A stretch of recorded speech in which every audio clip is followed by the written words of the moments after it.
Hello, friends. What's going on? Welcome to another episode of the Ringside Rundown podcast. My name is Erik Vasquez. Joining me on the line is my podcasting partner in crime. Yes, that rhymes. She is Shay Hickson. Shay, what's going on, my friend? What is up on this fine Tuesday evening? We're getting back to normal now with our schedule, which is a little Yeah, helpful. Yeah, we're slowly getting back into it. Last week, we went back to our OG format. Now we're getting back to our usual time slot and getting back into the groove after all the craziness that was WrestleMania, and even AEW's kind of been hot. They had the pay-per-view this past weekend. So it's been pretty busy this past couple weeks for in terms of content. Yeah, which is what we want. We want that content, which gives us content. So Yeah, can't exactly. complain about that.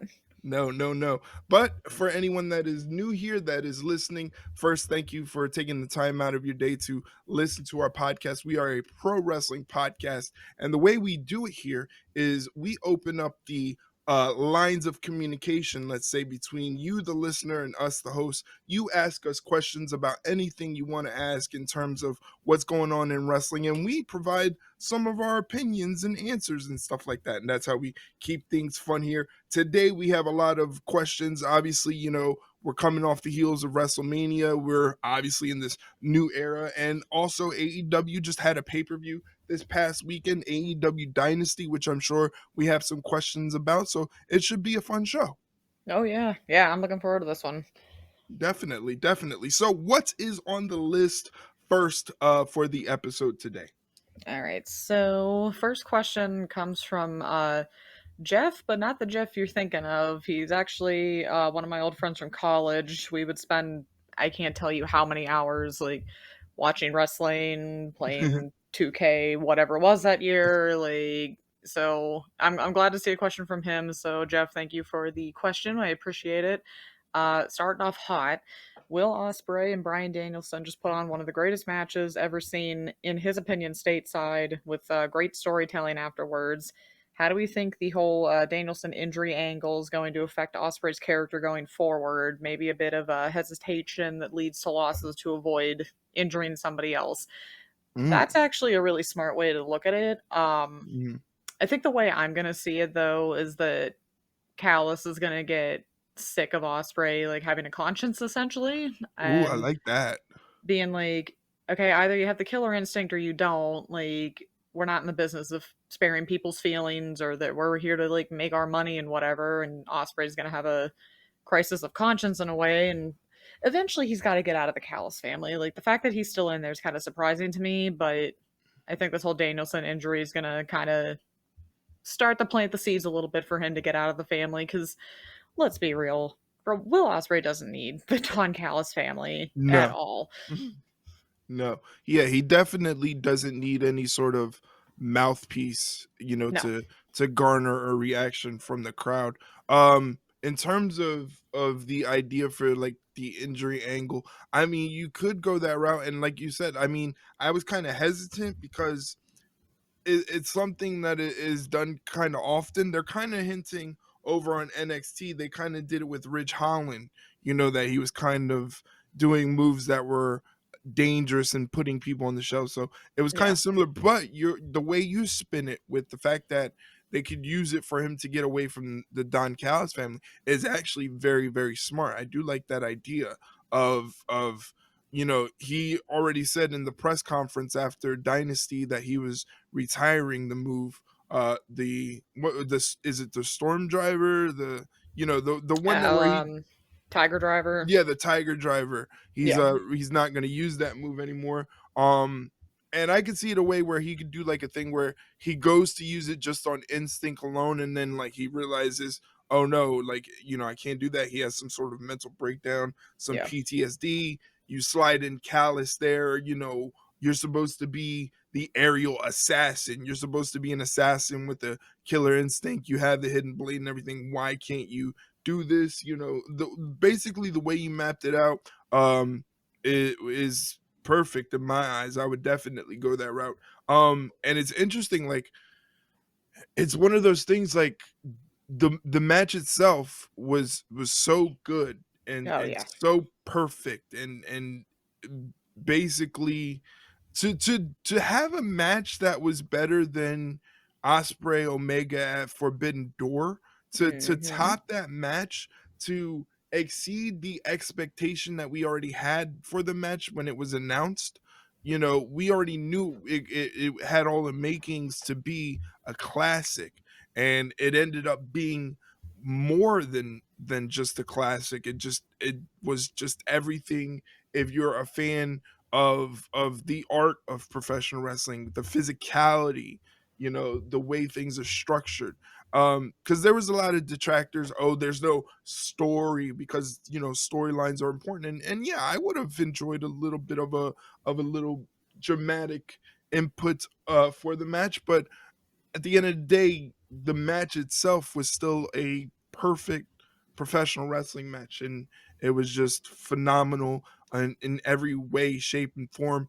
At this point, it's like, how can you be a Will Osprey hater? You could say Yeah. that Will Osprey is not your cup of tea. You know, he's not the type of wrestler that you enjoy, but you cannot deny the fact that this guy just does things in a wrestling ring when he has these matches that make you pay attention. I don't know if you get the same vibe from him. Um, honestly, I kind of do. I agree with you, honestly. Just the way he kind of has something for everybody, though, if you really Mm, think about it. Like, he's got the high flying, he's got the technicality. I mean, granted, he doesn't have, like, the power, I suppose, but I guess he does have a little more power than he used to because he's put on some muscles. So, I yeah, mean, he kind of is an all around kind of wrestler. So, I yeah, mean, really, I guess you could say the one thing he doesn't do is like the ground and pound kind of wrestling, like mhm, obviously like the Shayna or the carrying cross style wrestling, like the right. powerhouse, but he still has a little bit of everything for everybody. But yeah, I don't know how you can kind of say you hate him, I guess, in a way. Like you said, if you can say like it's just not your thing, that's one thing. But to say you hate the guy is kind of like, Yeah, to that's say not. he's not a good professional wrestler is just crazy talk. Yeah, Yeah. yeah. Like I don't know what more you want him to do, but Yeah, it's just crazy talk.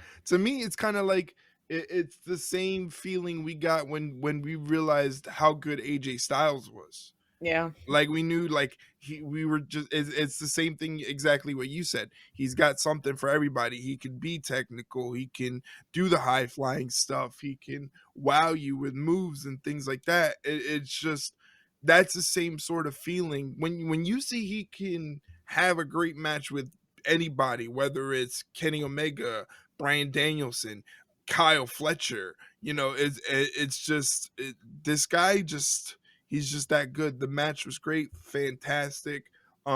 It deserves all the rave reviews that it's gotten. I know Meltzer probably went crazy for it, you know, he but lost his mind for it. I guarantee it. yeah, you know, but it really was that good. If you want to see a match that was had you on the edge of your seats, was like a roller coaster ride of technical wrestling proficiency, counter a lot of Yes, counters, and then yes. it broke down into that test of will. You know, I'm gonna throw my best move at you, and hopefully I get the 3 count. And if you kick out, you got to give me your best move. That's basically how it boiled down. It was a phenomenal professional wrestling match. Yeah, and I love that the tweet you had from the account where the ending was almost like something out of Dragon Ball Z where they Yeah, both just like collide and then the entire world just explodes like Ye- that's what it felt like yeah. 100%. It was completely cinematic in like an anime aspect. You had Osprey and Danielson in opposite corners going to charge at each other. Osprey is going to charge with the hidden blade, and Danielson's charging with the Psycho knee, and they both collide at the same time. And it literally, that's what it felt like. It was one of those anime battles in like Dragon Ball Z where like the ground and the earth just like implodes and erodes away, and there's this big ball of energy. It was insane. It was insane. Yeah. It was like watching a comic book in a professional wrestling setting. Yeah, literally. It's just like there was literally nothing that I could think of that we could complain about with that match. It was almost near perfect. Yes, definitely was. All right, so that was Jeff's question. So, Jeff, thank you again. Hopefully, you'll be asking some more questions in future episodes. We appreciate it. Thank you, Jeff. Let us go over to Mike's questions. First one is, are we watching WWE Speed? Mm, Unfortunately, I have not. I feel like I keep wanting to, and then I just keep getting sidetracked with stuff. But it seems pretty decent so far, from what I've yeah, seen. yeah.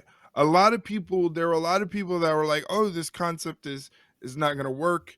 And then it comes out and it's like, "All right, it's not so bad. It's actually pretty interesting." One interesting thing of note that I saw is Pete Dunne is the one producing a lot of the matches for Yeah, WWE Speed, which I think is super cool because if I was a wrestler and I was given the opportunity to go to WWE, that's exactly what I'd be doing. I'd be trying to absorb not only how to become a better wrestler, but what can I do after I'm done my wrestling career? How can I transition into a spot where I'm a producer putting on matches and things like that, and I could pass along vital information to a new group of people coming up. So I think that's really cool. I haven't been able to check it out because my brain is all over the place, but I do want to go yeah, back and kind of check them out and see what it's all about. It's like matches that are under 5 minutes, I believe, and they're actually going to have a WWE Speed champion. In fact, oh wow, yeah. yeah, We'll have yeah, to we'll have to keep our eye on it then. definitely. Yeah, I'm gonna definitely go back and see if I can watch what's been going on with that. Yeah, I completely agree with you there. Jesus. If we could interview any wrestler's widow, who would it be? Mm. Oh, God. Whew. Damn, Mike, got real dark real quick there. A wrestler widow. Oh. Jeez. Worst part is you could probably, there's too many of them. Yeah, that's exactly the thought I had in my mind. Oof. Ah, this almost feels like it would have been like a last question, not like the Yeah. second out of seven. God damn. Um, hmm. It's a tough one. Yeah, I mine would probably be all dark. Bruiser Brody's wife Yeah, comes to mind. I because I the story of Bruiser Brody is pretty interesting, and it's sad that like his demise, his ending is kind of I don't want to say the most interesting part of his story, but yeah, there's still a lot of intrigue for the simple fact that what happened with Bruiser Brody's murder was really just a botched investigation, and the people that should yeah, be in paying the price for it basically got off scot free. yeah, Um, when you say widow, it's always so dark, yeah. but like Ugh. uh Cody's mom, Yeah, Dusty's wife would be cool. I was gonna say Uh that one actually. yeah, Brain cells working already. yeah, Who else? Um, Worst part is I feel like there's so many that there's probably some that are so blatantly obvious that it's just not it's just not coming to us. Martha Hart, obviously. Yeah, yeah, that's a good one. Martha Hart. Mm, Amanda Huber. Oh, that would be definitely be a good one, because I feel like with Brody Lee, like it's almost sad that like we see the type of character he was, like the Luke Harper Brody Lee character Yeah, was such a different person than the actual real life person by the account of people that knew him. So yeah, I think that would be interesting. JoJo would be yeah, another interesting choice. It sucks because when you think of widows, it's always has like a negative dark connotation, especially when it comes to professional wrestling. yeah. Unfortunately, which I'm glad you brought that up because we're mom and I are still in the middle of watching the Bray Wyatt documentary. So, Oh man, it's so good. I, oh, I it's watched it. I watched it all in one shot, and it's just like, ugh. man, this dude was on another level. You He know, really was. you, Trying to remember what part we're at. I think we're at the Burn Fiend. I think that's like our Mm, stopping. That was like our stopping point. But yeah, yeah. So you're towards the end. The crazy thing about the documentary is like the majority of it is telling like his life story, you yeah, know, and then you're like, oh, this is pretty good, and then out of nowhere, it just takes that dark turn, and you're just like, whoa, yeah, you yeah, know, and it definitely hit us literally right away because the first thing you see is Pittsburgh. yeah, Because I'm like, all right, we're just gonna start off with that. All right, yeah. cool. It's funny. Anytime I see anything Pittsburgh now, I think of you. See, I leave a lasting impression for you. So that's good. But yeah, I knew exactly what they meant when they had Pittsburgh because I knew about Jason Baker and like Tom Savini and everything, so that made sense. But I'm like, damn, we're getting off on an emotional foot already, I guess. But Yeah, yeah, I'm looking forward to the rest of it, but I'm also not because I know what's coming next. But it's really good so far, I must say. yeah, it's good stuff. So from something dark and morbid to something depressing, what are our thoughts on Sanga's comments about WWE after he was released? Mm. Not good, Yeah, not at good. all. Yeah, it was a little, and I didn't even really think about it until my one friend brought it up today. They really did release a lot of the Indian wrestlers all at once, and Yeah, that was not a good look, at all. yeah, and it sucks because that not to put a monetary value on it, but the Indian market is a huge market Yeah, for WWE. So I can see uh his point of view when he talks about, you know, they didn't capitalize. But me looking at it objectively, not even looking at it as, oh, he's Indian representation. yeah, I just couldn't connect with anything that he or Veer were doing. Like yeah, it just they didn't do anything to make me go, wow, I need to see more of that. You know, yeah, like they were just big dudes. They were big dudes who beat people up. Like there's nothing yeah, there was no personality. There was nothing that I could say, hey, that's different from everybody else, you yeah, know? exactly. Um and that's just the way it is. It the thing, like, we live in a world these days where the negativity gets the most attention. So Yeah, you can spin his words and say, "Well, look at that. WWE is shitting on the Indian community. You know, they don't want representation from the Indian community." And I don't think that's fair. yeah, You know, I don't think yeah, that's fair to jump to that conclusion. I don't think it's fair to put those words in Sanga's mouth, to put him in that position, because yeah, there's always a chance, you know, something will click and they can go, hey, we could actually use Sanga and Veer in this position and call them back. They did it with Jinder Mahal. You yeah, know, this isn't the first time Jinder Mahal was released. You know, there's always a chance, you know, they could want you back and then it's your decision. Um, you know, it sucks anytime somebody loses their job. You don't want to see anybody get fired or anything like that. yeah, You know, especially someone like them, they make such a big sacrifice to uproot their lives and move, you know, to wherever WWE wants them, and then they're separated from their families for 250 days out of the year. Like it's not an easy life, and can be hard for anyone.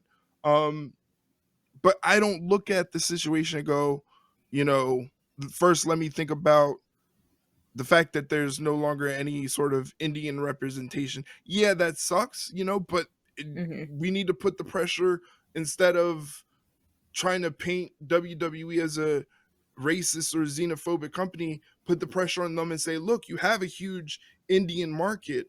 Go out there and scout some talent the same way you do now. You're scouting these colleges and universities for these college athletes. Put some of those resources and see if you can find something in India or something like that.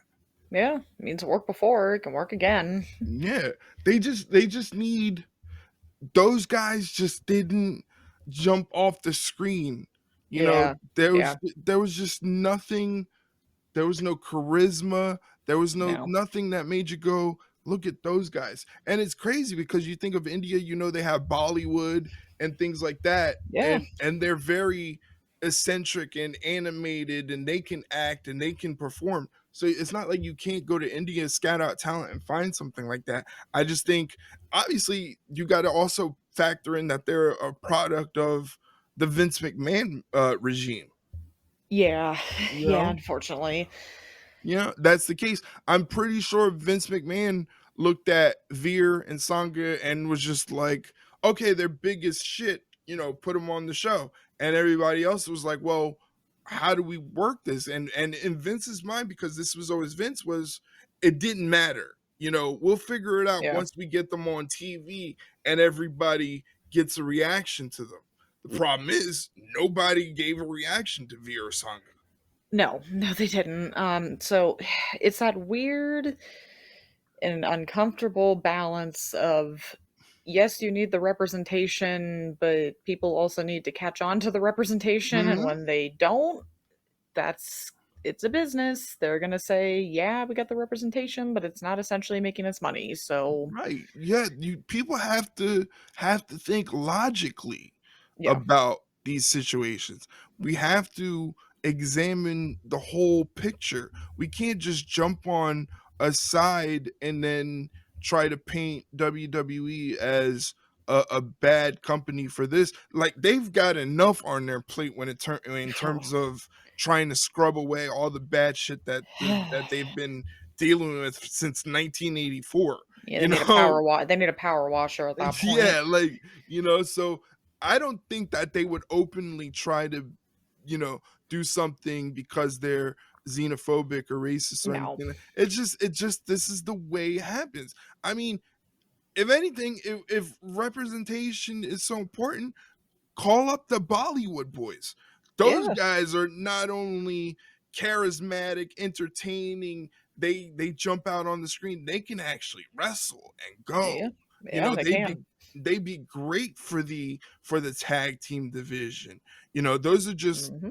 two guys that jump off my head because again, there is a lack of representation in that area. So it's something that WWE can look and it can help them be different. It's just it's again, it's the idea that if we can paint WWE as a negative bad thing, Yeah. people are going to jump on our side and we're going to look like the big hero, but all we want is that attention. You know what I mean? Yeah. Yeah, and we don't want that. Yeah, it's just come on, like Like, guys, come on. let's not think emotionally all the time, please. Right, yeah, but again, I feel bad for everyone because I mean, it seems like Yeah. the releases are still coming, you know? Yeah, Cameron Grimes. Yeah, that was tough to watch. That His video. video. God.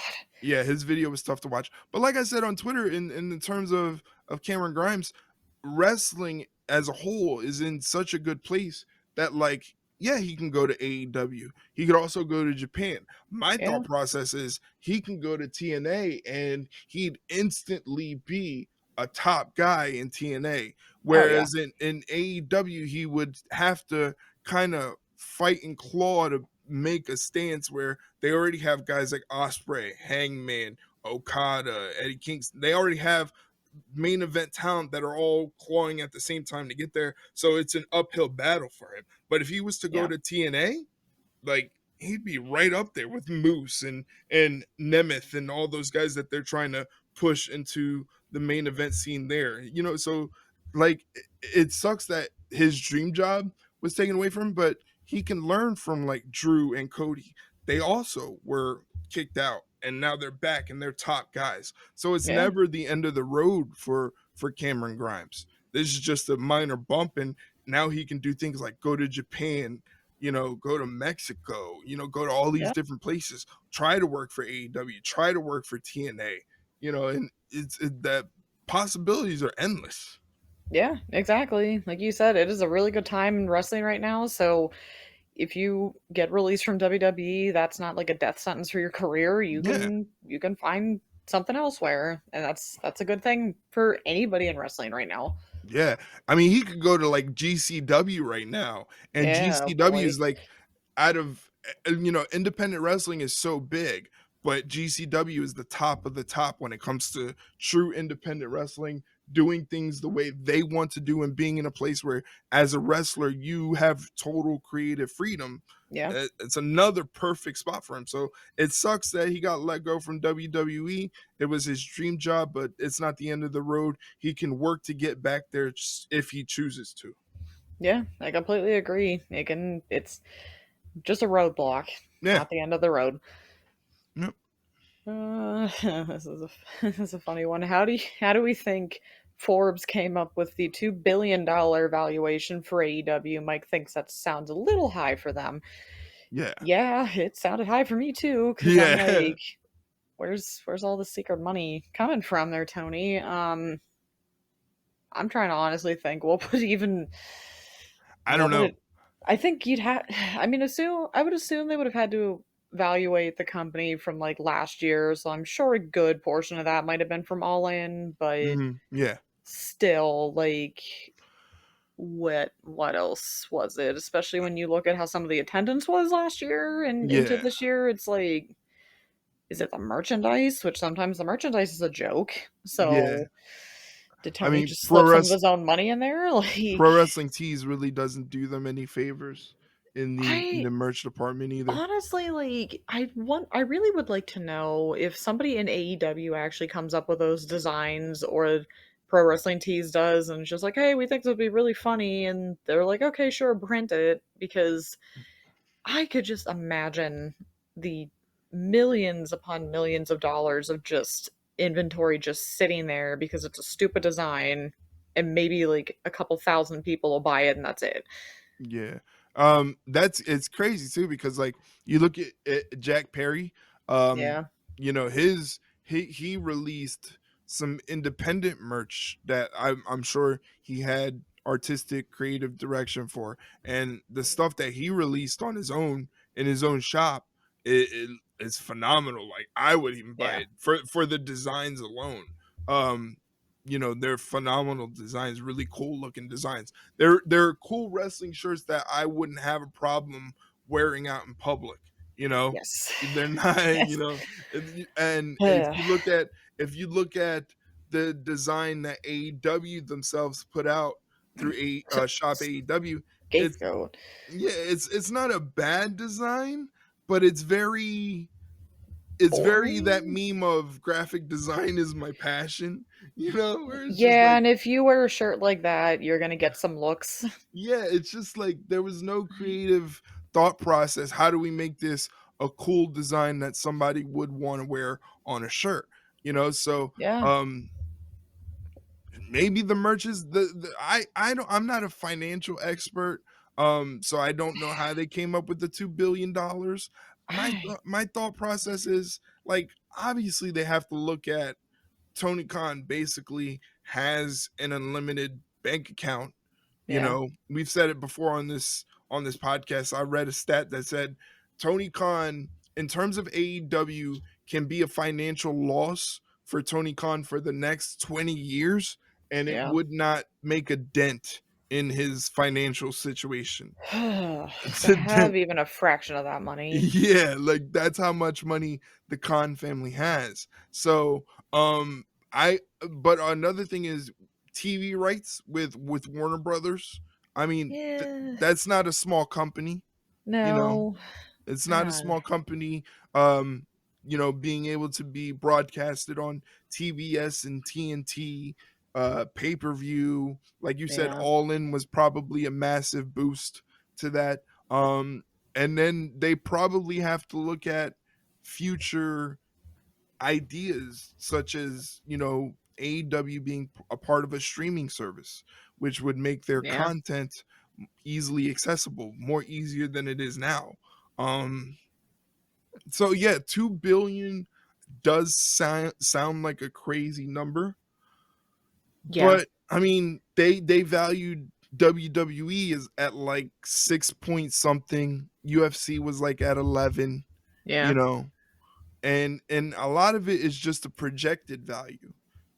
Their revenue for 2023 was like somewhere in the 350 million range, you know. So it's Yeah. just it's a projected value. But again, people on the internet like to look at that the same way they look at the ratings and Yeah. the gate attendance, and really we have no idea unless we're Dave Meltzer, Yeah. you know, Literally. or like whoever runs the WrestleNomics Twitter account. Like Yeah. we we really don't know shit about this. Like, you know, like nobody No. realizes in order for the ratings to be counted, you have to have a cable, you know, subscription to your TV and a Nielsen box or something from Nielsen that says you want Yeah. your TV viewing experience recorded for data purposes. Yeah. You know, So, it's like ugh. people don't realize that stuff. That's why do you think WWE is transitioning to Netflix?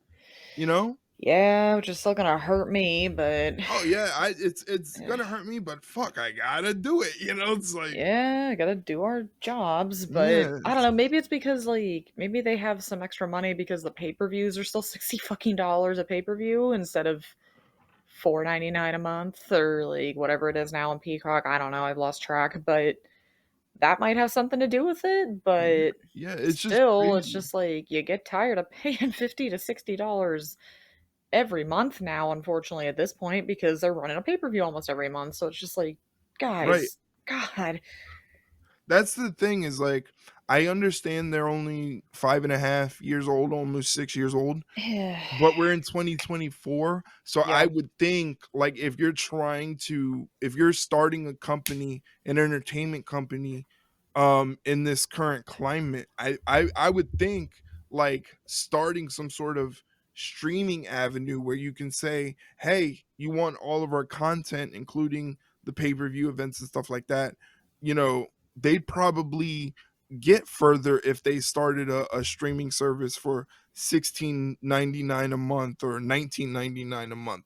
That's yeah, more financially viable for middle to low income class families, you know, to want yeah. to invest in their product. I mean, that would be the case if it was for me because I have to go now month to month and say, do I really want to put $50 into this or just kind of follow along what's going on Twitter and Yeah. try to work it that way? Eventually, I end up buying the pay per view because I have to, or else our podcast would stink.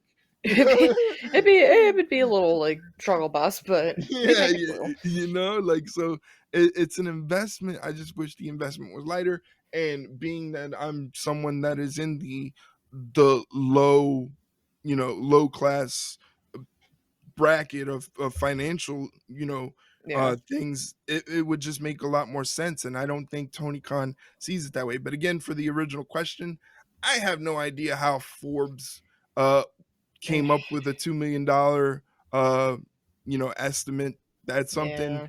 I would have to really like read the article and see how they came up with that estimation. But hey, if that's what Forbes says, I mean, can we really deny Forbes and say they don't know what the hell they're talking about when it comes to this stuff? No, not at all. Yeah, yeah, exactly. This isn't something coming off of the Wrestling Observer. This is Forbes magazine, you know? Yeah, just a small little, startup. Yeah, yeah. It's not like it's must read material for Warren Buffett or any other billionaire in this company.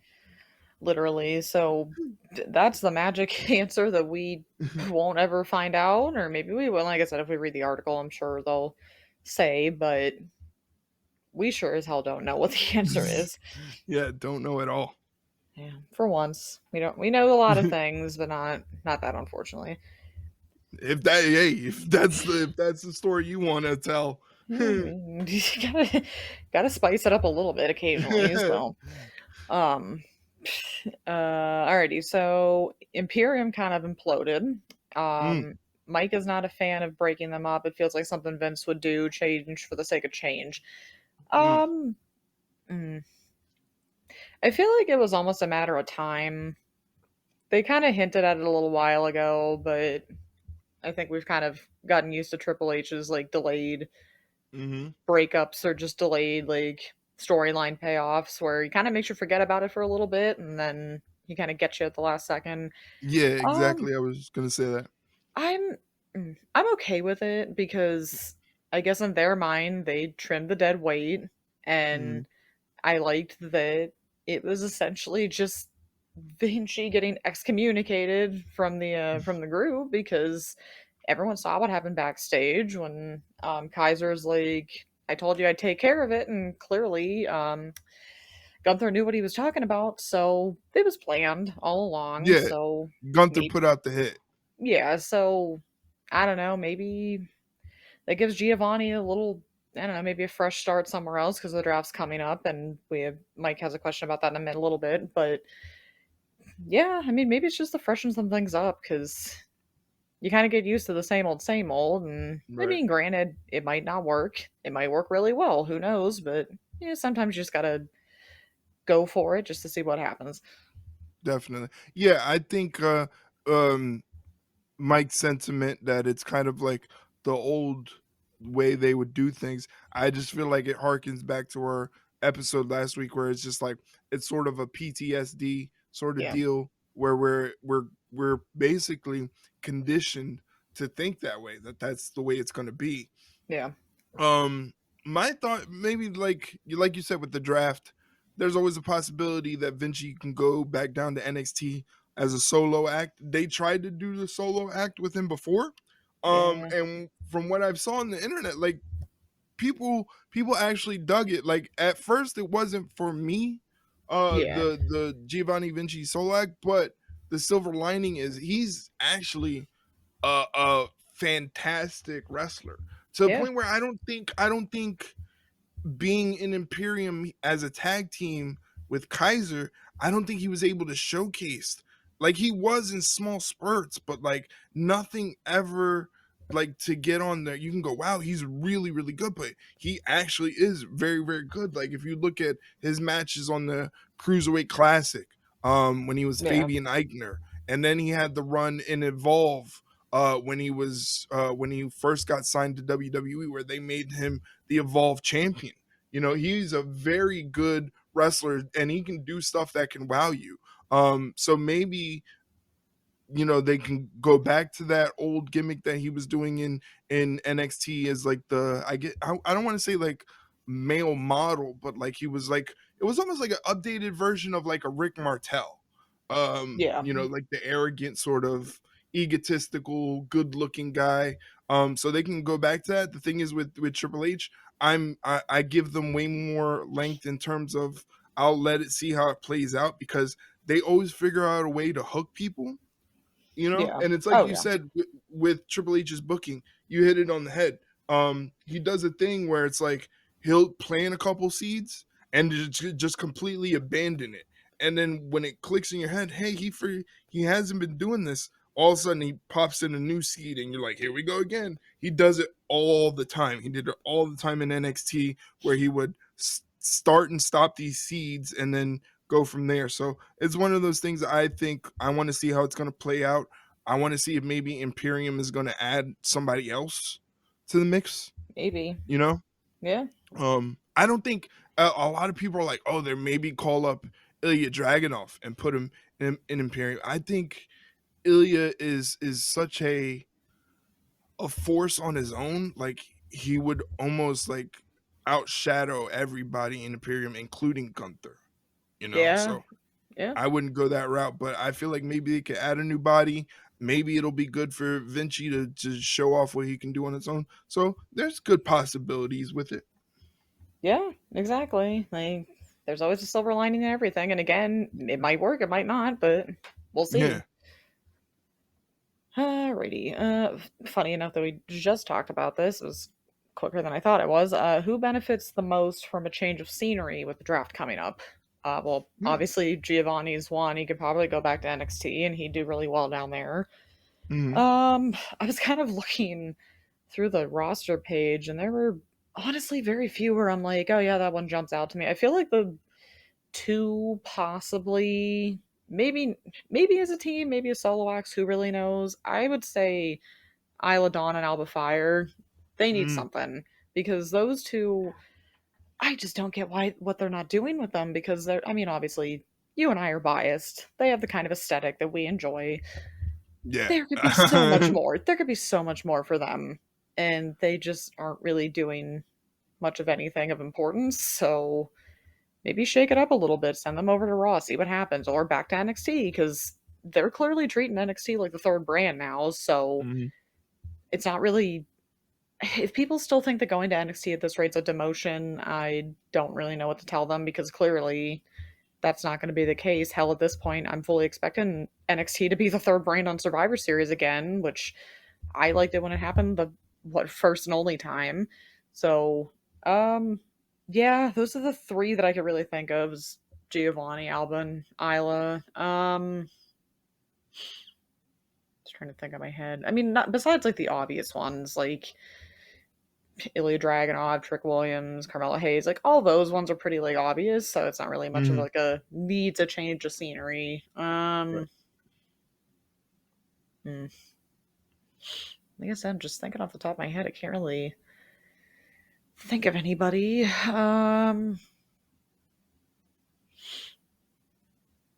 Yeah, those are the only ones I got. What about you? Um, I like the idea with Isla Dawn and Alpha Fire. I would put them all on Raw.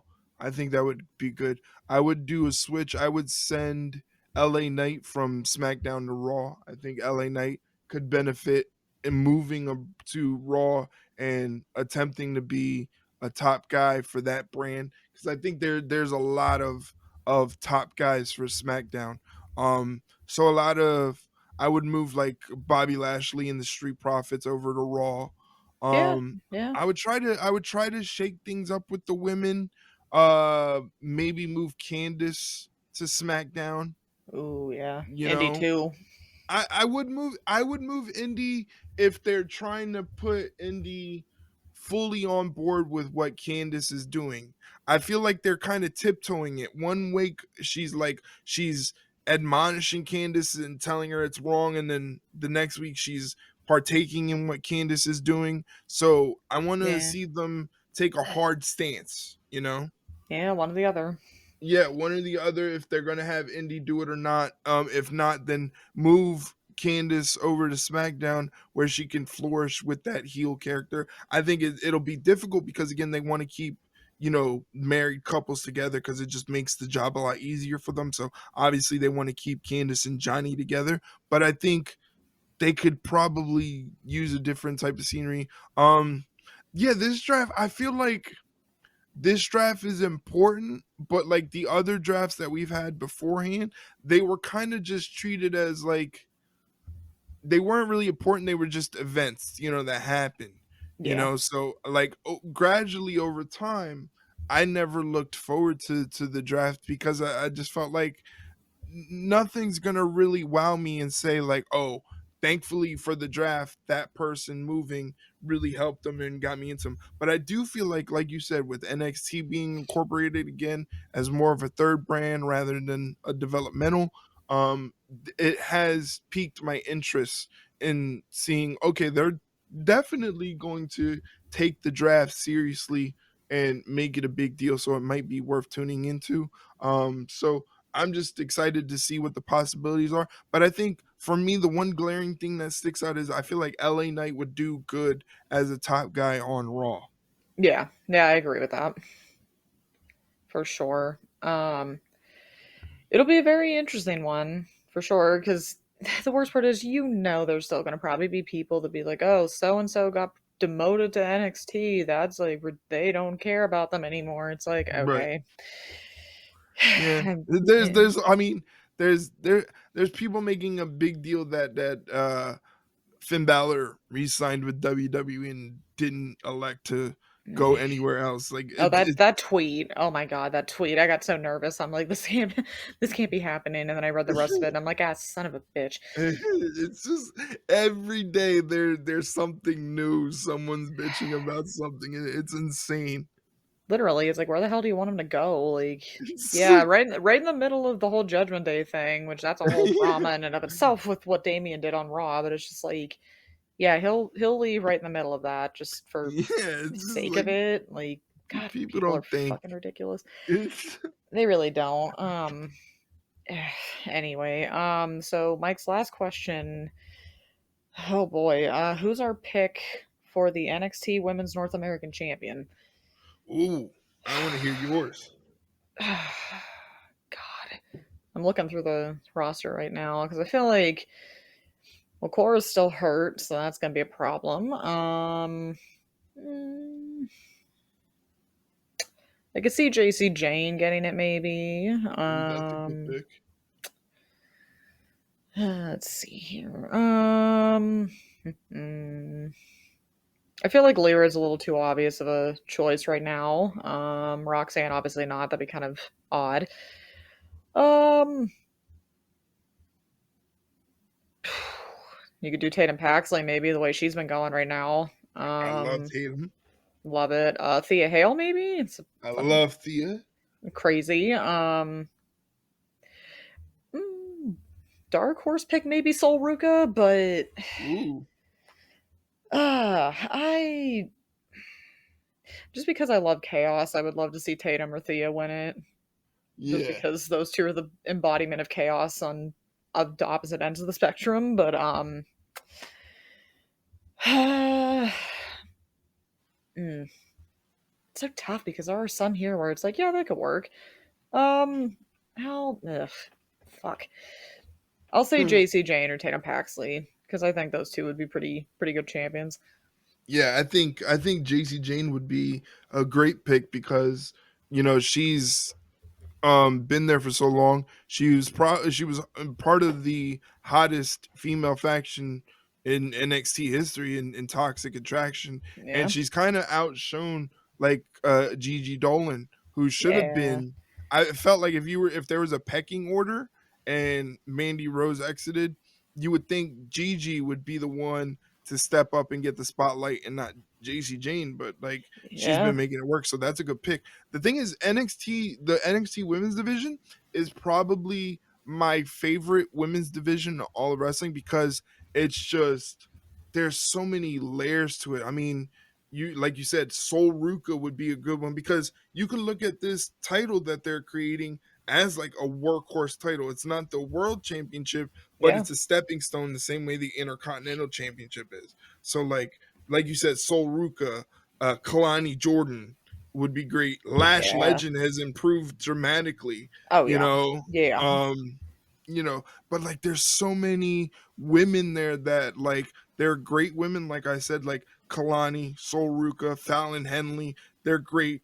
Kiana James is great. And then there's other girls there that are just like they're green, but you can see the potential there, like Jada Parker, yeah. Jakar Jackson. Like I want to know the running joke is like Shawn Michaels explore page on Instagram must be crazy because he just um, finds these these women that are just like they're just built for like those are the girls on social media that you just go wow, like that person yeah, was created in a laboratory. Like it's yeah. not real. Like and they just keep pumping them out, but like I would definitely give it to someone like JC Jane, Thea Hale. One of the two would be great. I think Thea Hale would be great because like she's gonna when they move her up to the main roster again, like I said before, you have to have some sort of charisma or some sort of something that makes you stand out when you're on the Yeah, screen. So for people that don't watch NXT but keep up with Raw or SmackDown, when they see Thea Hell running around like the Tasmanian devil, like they're gonna just be like, "What is this?" Like she's fantastic in that whole yeah, crazy thing. So she'd be great again.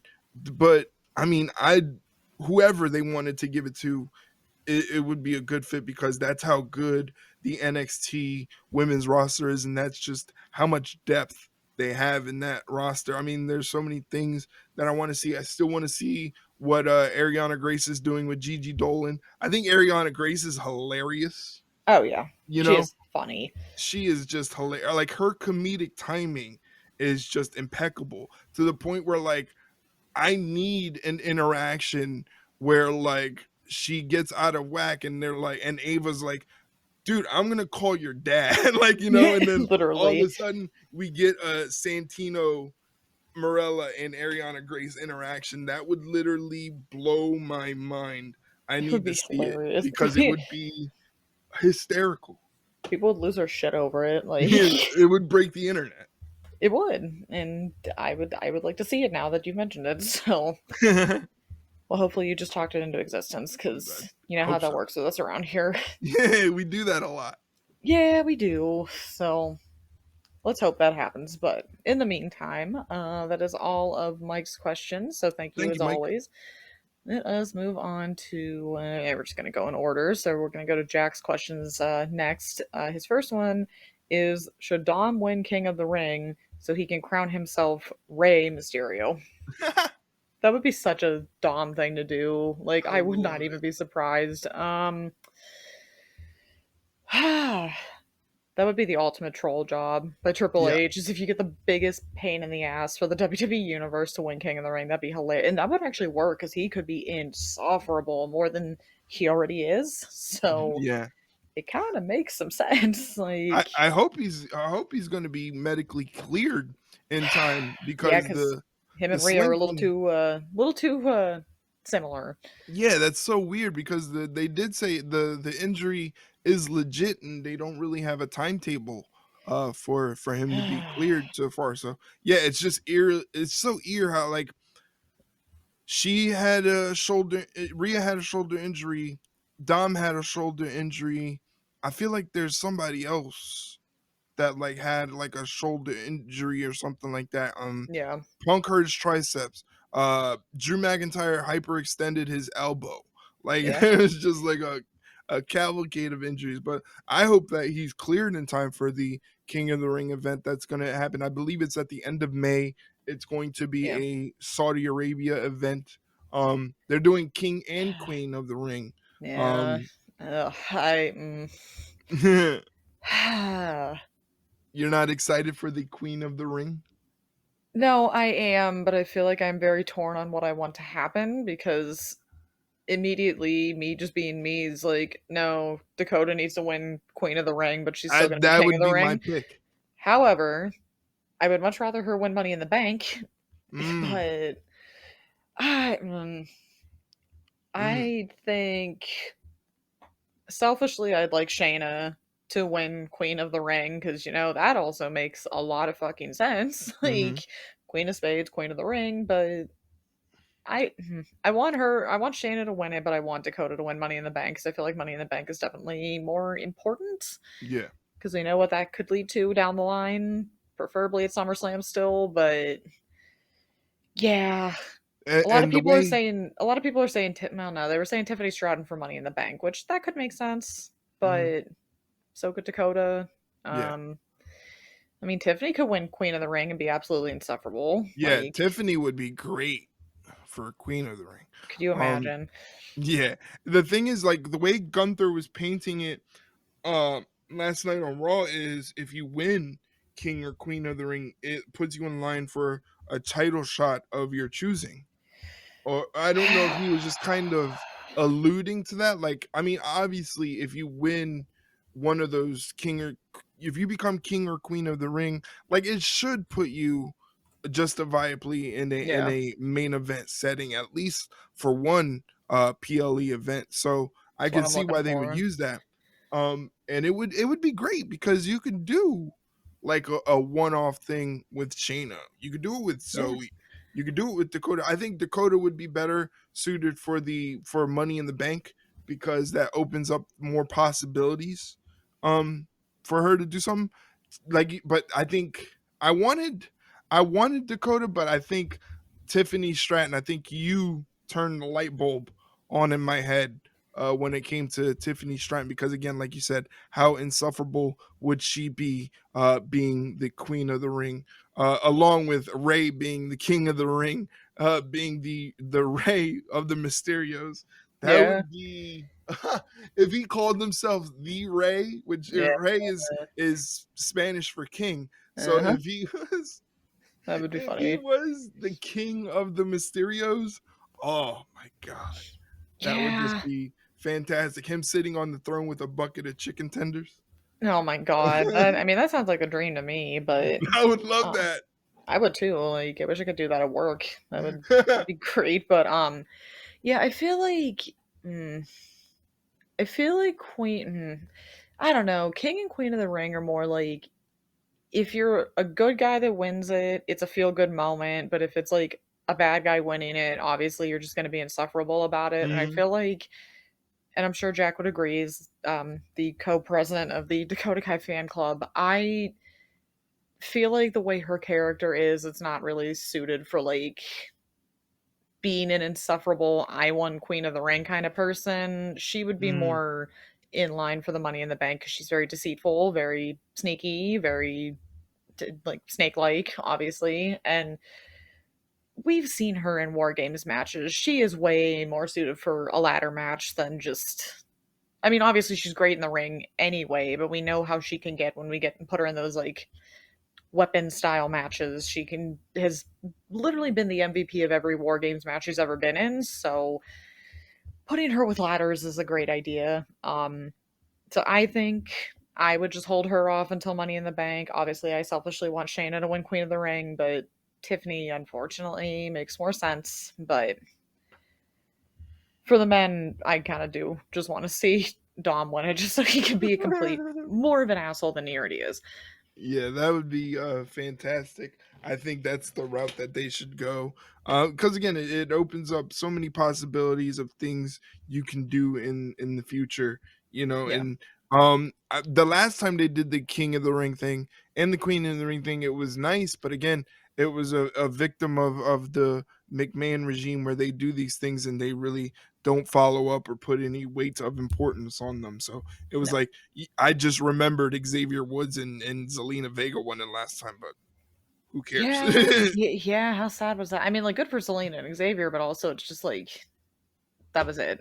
It kind of that it's kind of like the Owen Hart Cup, unfortunately, where it's like you win mm, it and they tell you everyone you wanted for a few weeks, and then it's like gone.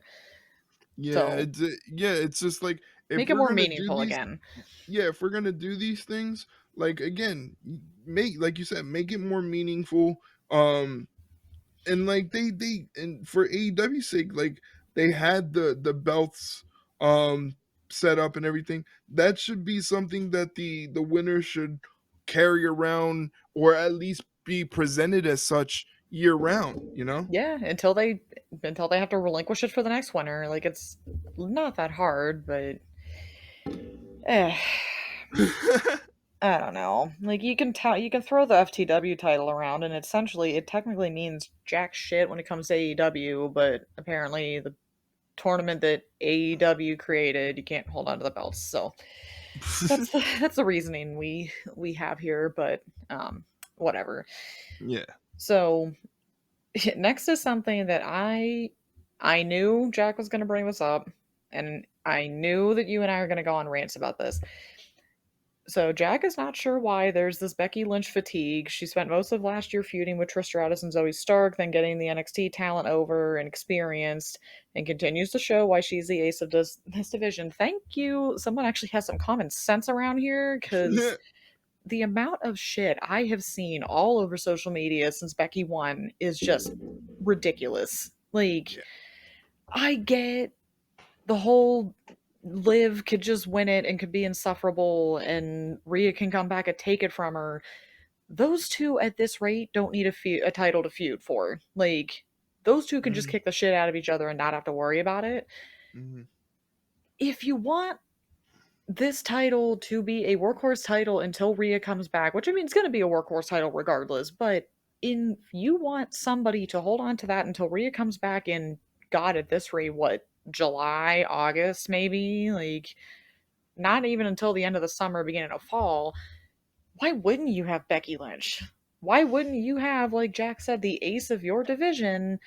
No one was complaining when she was feuding with Zoe and Trish. No one was complaining when her and Trish had one of the best matches of last year at Payback.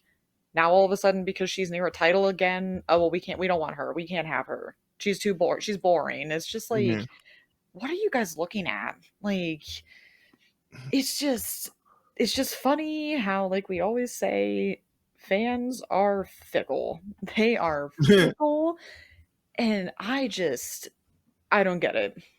I Yeah. don't get it because I was kind of in the back of my mind hoping that Becky was going to win this because again, no shade to Liv. No, like we're not trashing Liv. We like Liv. She could be a great champion, but you also have to look at the story. She's already becoming unhinged as it is because she's on this revenge tour that's clearly blinding every sense of morality and judgment she has. Why not just completely push her over the edge at this point? Yep. That's the Perfectly more said. that's the more interesting story where it's Yeah. like, yeah, you could have had her win the title and she could just gloat and showboat and rub it in Rhea's face all over Twitter until Rhea comes back. But if Becky wins it, you got a feud right there. You literally have a feud right away. Yeah. Becky beat Liv. Liv's gonna snap because that was supposed to be my title. That was supposed to be rubbing in it in Rhea's face and the revenge tour and whatever. And you took that from me, even though you were just the better woman. I'm not gonna understand. I'm not gonna take that. I can't handle that. And she goes even further into madness. So, guys, that was your story all along. Yeah. Yeah. I mean, you hit it on the head. The easiest thing before I get to my main point, which is basically an echo of what you just said. Um, Again, it's one of those things where if you want to get attention, specifically in this community of wrestling fans on the internet, if you want to get attention and get eyeballs on whatever you're trying to do, just be negative. Look for something to bitch about. Literally. Um, and that'll get you the attention because these people are looking for something to bitch about, and they literally go through mental gymnastics to prove a point that just doesn't exist. Yeah, they could have gone with Liv, but two things.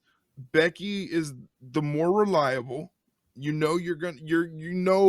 without a shadow of a doubt, if you put her in a segment or if you put her in a match, she's gonna deliver and deliver big for you. So you want to go with the safest bet, and then again, to exactly what you said, Liv's current character. If you give her the win and you give her the title, as far as her character development, she's hit the ceiling. Yeah. She can't go any further. She already got what she wanted. So therefore, there's no reason for her to be crazy anymore. Yeah. But if she doesn't win, like you said, she becomes further unhinged. She starts blaming everything. She sort of goes the Drew McIntyre route of Yeah. blaming everyone, but she's doing it in a nonsensical manner that Yeah. almost makes her look manic. Like kind of a Harley Quinn esque kind of Perfect. personality. Yeah. Like my and also another thing too, kind of going off of what you said. Okay, Liv wins the title. Everybody gets the, as we always love to say, instant gratification, instant satisfaction. All right, so the dust settles from that. We go into next week. What feud does she have right now that she could have? Right. Exactly. Nothing. You've Becky, reached. you got two right away. You have Mhm. Naya for putting her through a damn table during the match. Yeah. And Liv, because Liv's not going to take this, she's going to snap, she's going to attack Becky. You literally have two feuds right there that could last you a couple months. Right. And then before And you know it, Rhea's back. And Like, then the thing is, too, to that point, like I said, we know Becky's solid. She's reliable. How yeah, good has Nia been? How good has the Nia Becky rivalry been since yeah, Nia's been back? yeah, They've exactly. they've delivered bangers every single time that they've locked up. So if they have a title now, it makes it even more important. But the main thing people don't seem to understand, this is why I tweeted, I feel like for a internet wrestling community, a lot of us are comprised of people that have no idea how professional wrestling works. Nope. And it's the simple aspect that if Liv is supposed to be crazy and motivated and completely unhinged and about to have a mental breakdown simply because she wants to be better than Rhea and she wants to hold the title that Rhea never lost, simply to rub it in her face. If we give it to her right away, that's it. It's over. There's Yeah. nothing else you can do with it. But if you get her close to it, like she was last night on Raw, she loses again. Then she loses another match. And then Becky's like, well, you've been losing. Why should I give you a title shot? And Mhm. then Nia overlaps her and gets a title shot. She can start to go crazy where Yeah. now you can expand upon her messing with Dom to get back at Rhea. You know, Mhm. she can Yes. Yeah. she can interfere in Judgment Day matches, and the crazy thing is Judgment Day can't do anything to her because they Yeah. don't have the woman of Judgment Day Mhm. to exact revenge. So she can go crazy completely every single time, just screwing with Judgment Day. Like there's so many avenues that you can go that if you give Liv the title, you can't do it. No. She already got what she wanted. Yeah. Exactly. It's just like, guys, you have to look past what's right in front of your face. Like Right. it just does not work. And again, I just don't understand how all of a sudden, oh well, Becky's boring. She's this, she's that. It's like, what what are we even talking about here? Like, you guys are probably the same ones. Oh, I don't know, 2 or 3 weeks ago that were kissing the ground she walked on because her and Rhea had a fantastic opener at WrestleMania while one had a panic attack and the other had strep throat. Yeah. Now all of a It sudden it's like, oh well, she's near a title again. We can't have that. It's just like, okay, well then who else are you gonna have? Let's be completely honest, and we'll just and again, this is not a knock on any of the women in that battle royal, including the people I like. Who else could have won that? And it would have been legit or believable. it had to be either Liv or Becky. Literally, and if you're going to go with someone who is reliable with literally everybody, and again, that is not a knock on Liv, that is just a testament to how good Becky is, that you could put her with literally anybody in that battle royal one on one, and they would have a great fucking match every time. You Yeah. couldn't guarantee that with Liv. Maybe in a couple years, sure, you never know, but for right now, yeah, you kind of have to, as cliched as it sounds, go with old reliable, but the old reliable is going to get you pretty fucking far until Rhea comes back. Right. I mean, and it all boils down to have we learned nothing from the Cody Rhodes story? We were No. literally up in arms because he lost at WrestleMania 39 and they said, "Just wait a year. Wait, let's give it another year till Yeah, 40 and the story would be great." So haven't we learned anything about the strategy and the ideology that the chase is almost the bigger story than the championship? you would think, but again, it's the instant gratification of we need to have this now. We need to have this now. Like, Mm, yeah, guys, just wait.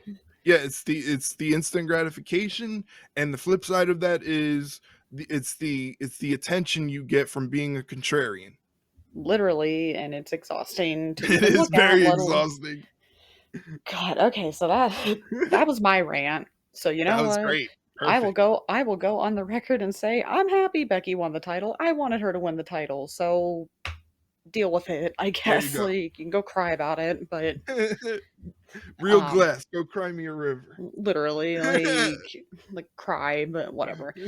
Um so no, I'm excited to see what Becky can do because there is plenty of potential, like plenty of potential matches she has in the next however many months until Rhea comes back. And even when Rhea comes back, you have another feud right then and there. So, Yeah.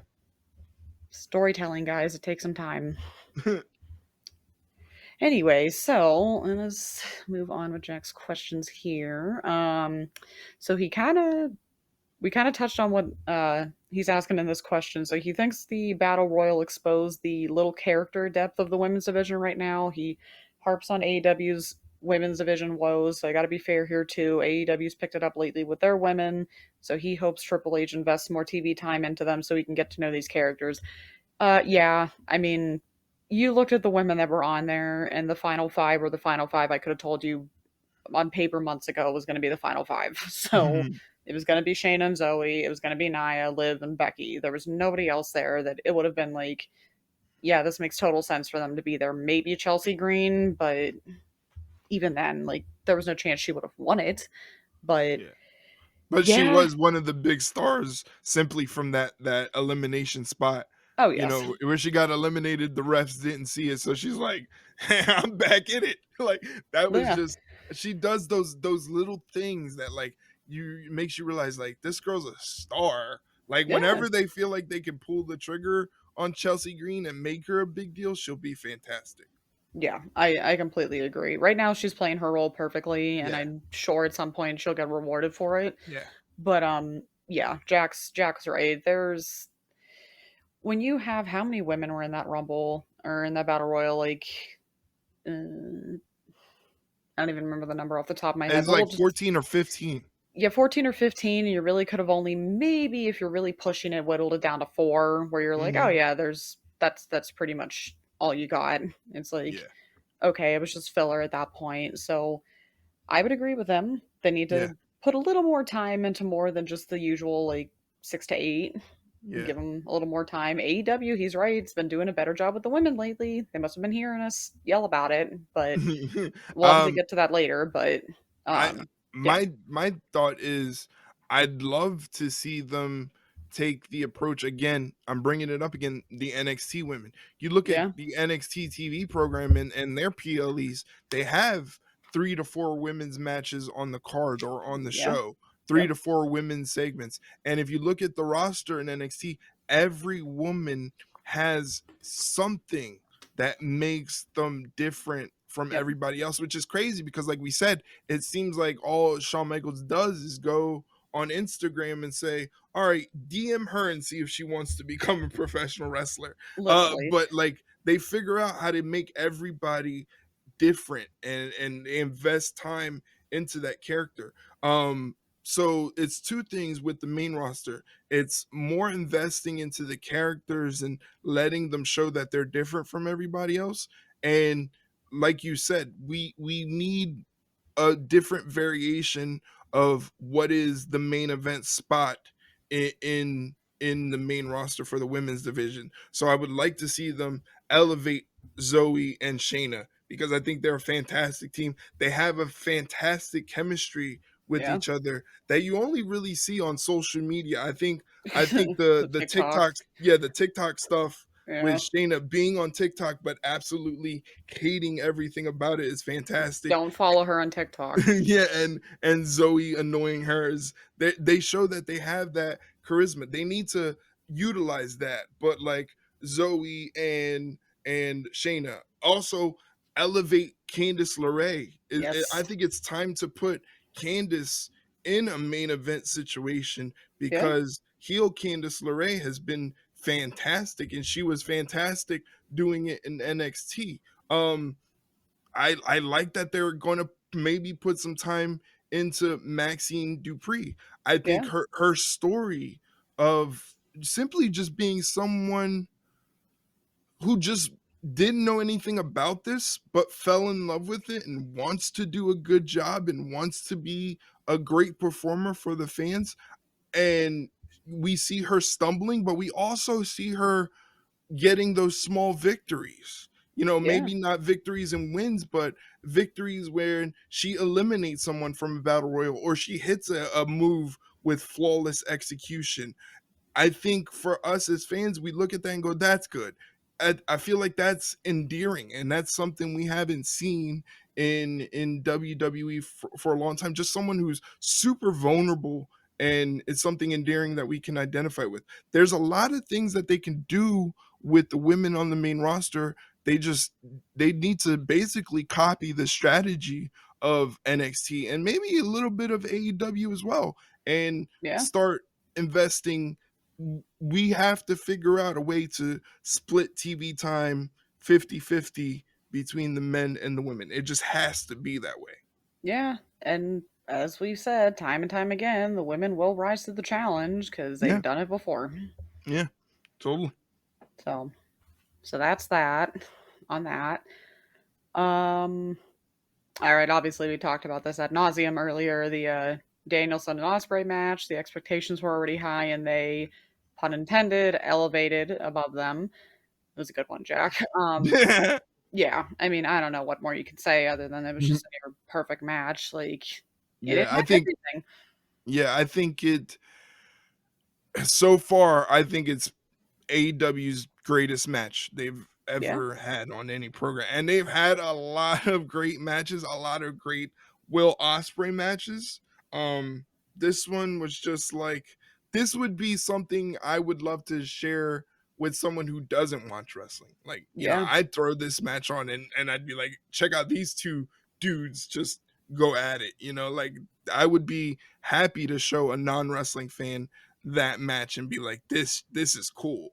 Yeah. Like it's just this is the thing. Like they have to build on this momentum. They Yeah. have to utilize it in a way like how can we take this and then their main focus should be how do we take this and translate it to get three more eyes on AEW that weren't watching AEW before. If we could just get three more eyes Yeah. solely on this match alone, if we can get three brand new eyes that we can reel them in as a new consumer of the product, it's a win. So Exactly. that's that has to be the focus of AEW. I mean, I hate to bring it up, but Punk had said when he was doing the aerial interview, um, when he was kind of in charge, pseudo in charge for Collision, he would look at the ratings and he would look at the attendance and say, if we can sell one more ticket than we did last week, then that's good. That's what we want. Even if Yeah. we sell just one more ticket. And AEW has to look at their product. We've had arguably one of the greatest matches in all of professional wrestling happen. How can we utilize that to get five more people that have never watched AEW to look at that and go, hey, maybe I should give this promotion some attention if I'm a wrestling fan? Yeah, exactly. And it's just all about and so like you said, it doesn't always have to be, well, we need to do like thousands upon thousands of views. It's like if you just get those three, that three can turn into 3,000 real quick. Yeah, exactly. Exactly. It's just that I feel like their focus is not it's almost like you said, it's the instant gratification. So I feel Yes. like their focus is more on instant gratification. That's why we saw the whole situation with the Punk video and the All In scuffle. Yeah, Yeah. you pop the rating for that night, but again, like literally everyone said it wasn't going to be sustainable. The only silver lining is it made Jack Perry a big deal. So how do Yeah. you capitalize and make Jack Perry an even bigger deal? Because like I don't want to say like his reaction from Dynasty was like earth shattering. It was Yeah. cool, but like me in my head, like I saw the potential rather than the reaction. And I Hmm. feel like Tony Khan doesn't recognize the potential and how to use it in the future to keep growing the business. He just looks at it for the instant gratification, how to get the reaction now. And Yeah. that's just not sustainable. No, it's not. And it's going to kill them eventually if they don't knock it off. But hopefully they'll learn their lesson eventually. But who Hopefully. knows? Speaking of AEW, Jack thinks the Tony Storm match was the perfect balance between her wrestling ability and her character work, and credit to her and Thunder Rosa for waking the crowd back up after being put on life support from a match we will talk about later. But Yeah. yeah, I'll be totally honest. After that match, once they said it was Thunder Rosa and Tony Storm next, I'm like, son of a bitch, this is like, God help them, putting them in the worst fucking spot imaginable, Hmm. and they rose to the occasion. They had a really, really good match. That was a sneaky good match. Yeah. And yeah, I think Jack hit the nail on the head. I think that match was not too wrestling based that you forgot that Tony was a character, but it was also not so character based that you're like, okay, but she's a good wrestler. Can she like show some of that? It was perfectly balanced, and I'm glad that they kind of built off of her promo from the lead up to it, where she's kind of Oh just my god. standing there and she's not obnoxious, she's not being wacky or anything. She's still her character, but she was like serious, and She was locked in. I'm like, that is my favorite Tony Storm promo from this character, bar none, because it's like Yeah. you still had the moments of silliness and like it makes you laugh a little bit, but you're like, oh no, she still means business though. She'll still hit somebody. So yeah, I'm glad that that was the perfect balance, and I'm glad Thunder Rosa was able to bring it too. And like I said, props to them for, like I think I told you on Twitter that night, putting the paddles on the crowd and shocking Yeah. them back to life, because they were not having it after the match before, and for obvious reasons, because it fucking sucked. It was so it, bad. it it was the first time in a long time that a promo sold me on a match. Yeah, That to me, that Tony Storm promo will go down is probably one of the best AEW promos ever, easily yeah, promo of the year. It was fantastic. And like the shit she was saying was just so eloquent, but it was so deep. At the very end, she goes, she says, and I'm paraphrasing, hell is in my bedroom and I sleep with my demons every night. yeah, My friend heard it when she said it, and he goes, "That's a fucking liner right there. Like that yeah, is just a banger. Like who says that shit?" And he doesn't even watch wrestling, and he was just like, "What the fuck? That is crazy." And she looked crazy because we couldn't tell if it was blood, and then it was like, "No, that's the lipstick from before." And it's just like she's on another level. Like there needs to be a case study. yeah, Like if you want to develop an outside of the box character that people are gonna scoff at first because they don't get it, this is how you draw them in. Like she's just perfect in every single way. Like she deserves to have that title. I don't see anybody taking that title off of her. I love Jamie Hayter, but I don't even think Jamie Hayter could touch her right now. oh, You know, oh, like I don't, because oh, the timeless Tony Storm character is just so good. Like yeah. it's just it's ridiculous. Like it shouldn't even be as good as it is. Honestly, and I'm glad that they did this when they did, because what was it, a few weeks ago? Remember, I said flat out, I'm like, I'm kind of getting a little bored with this. Not bored, but just like, okay, it's kind of just getting stale a little bit. And then, of course, she has to go cut that promo and make me look like an idiot. So I will admit that I'm wrong, but I'm glad that they finally, obviously you needed time to establish that she was like silly and whatever, but now I think we finally thankfully gotten to the point where it's like, all right, you know the kind of character she can be, but we found that balance now and it's working really, really well. Yeah, it's almost like who the hell can beat her at this point, because the two people that I was hoping would show up at Dynasty didn't show up, so that was that sucked. But literally, who else is there that isn't named Mariah May? That's the only downside for me is the Mariah Mason. I don't think having her do a Tony Storm cosplay does her any favors. Like Yeah, and is like she doesn't need to because yeah, if you watch Mariah May, if you watch her in interviews, if you see how she interacts on social media, she has the charisma, she has the acting chops to make it believable, and she's a damn fine wrestler. Like you don't make a name for yourself as a foreigner in stardom. no, That's not easy to do, to be someone that's not Japanese and be a big name in stardom. Only people like Tony Storm, Dakota Kai, have done that. And Mariah May is in that category because she's a great wrestler. But like yeah. I feel like doing the Tony Storm cosplay, it doesn't do anything for her. I'd rather see what Mariah May as the person is like. Yeah, I get that she loves Tony Storm and Tony Storm's like the apple of her eye and everything like that. You can still do that and she doesn't need to cosplay as an old gimmick of Tony Storm.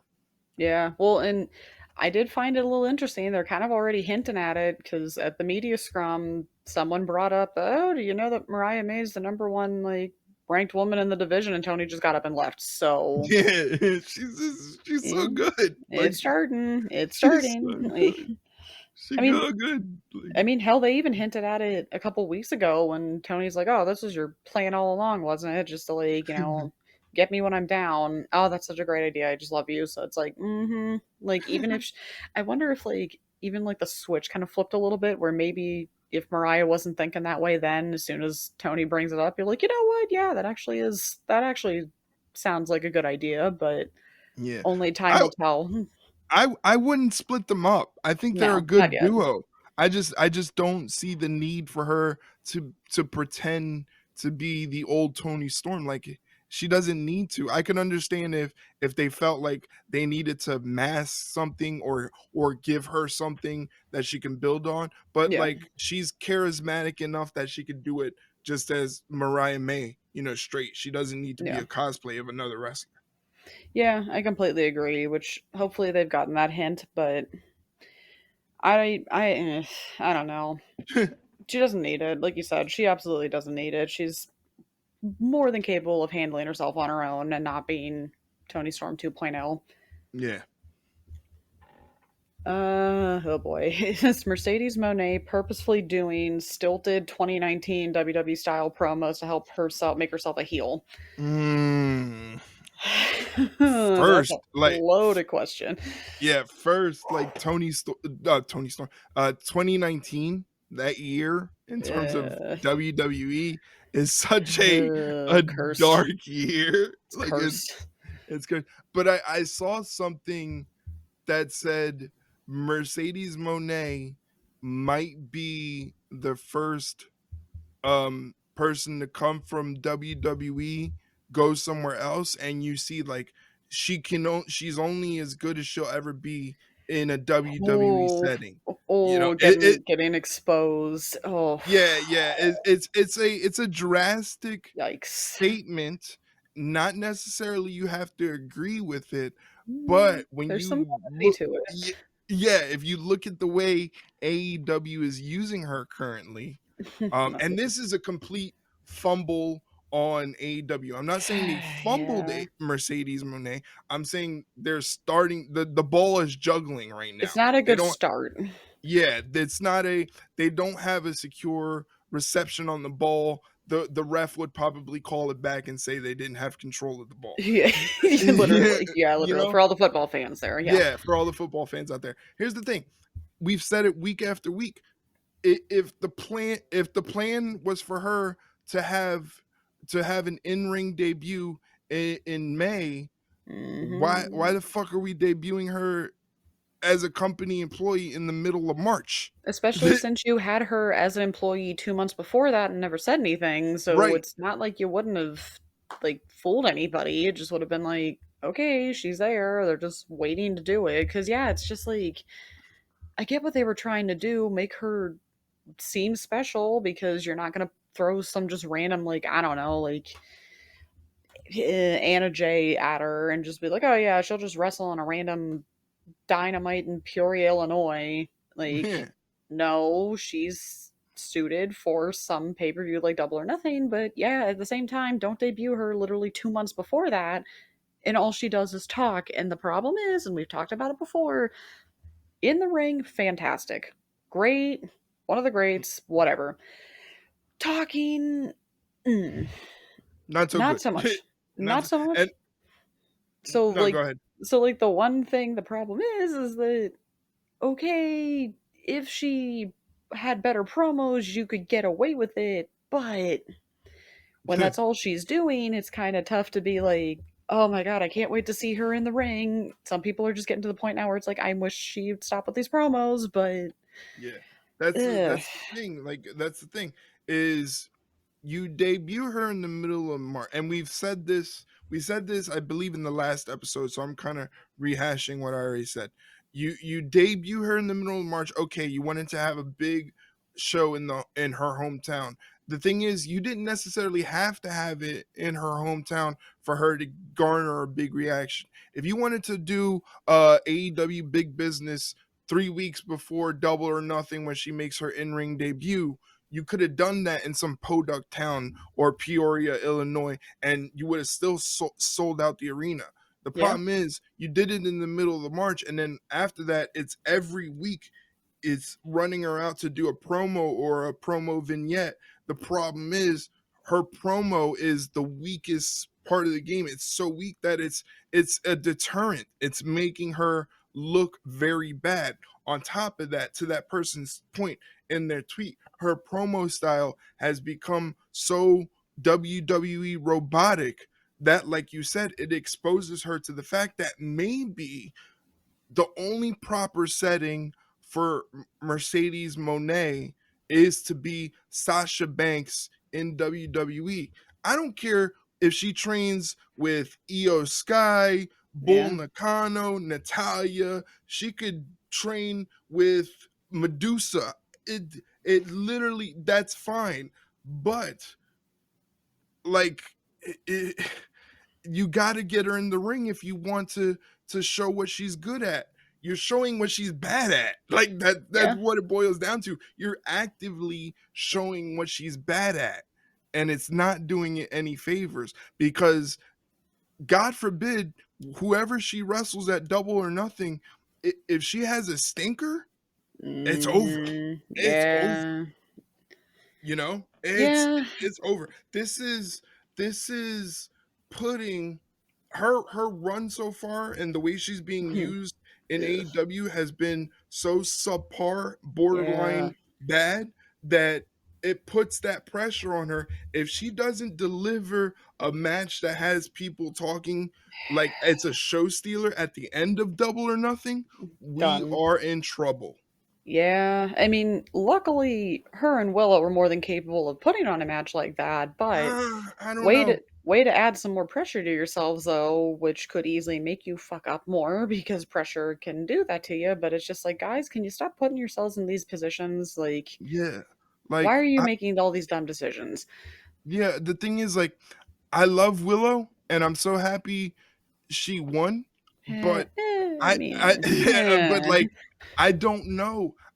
To be if I'm being completely honest, as a Willow Nightingale fan, hmm. I don't know if her and Mercedes can deliver a show stealer. I just don't know.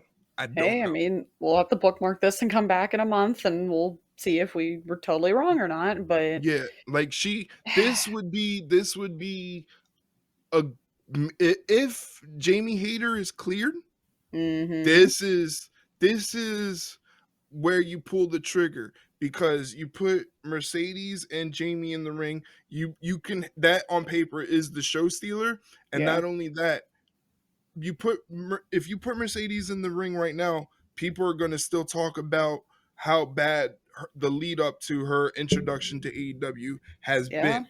But if Yeah. you put her in the ring with Jamie as a surprise, all of that disappears. Yep. Yeah. Nobody's talking about that. Mhm. And again, like you said, it's the pressure of this run hasn't started out so great. It's borderline bad. We need to flip it as soon as possible. So that means we have to have a barn burner. We have to have a Yeah. show stealer. I want them to have a barn burner. I want them to have a show stealer.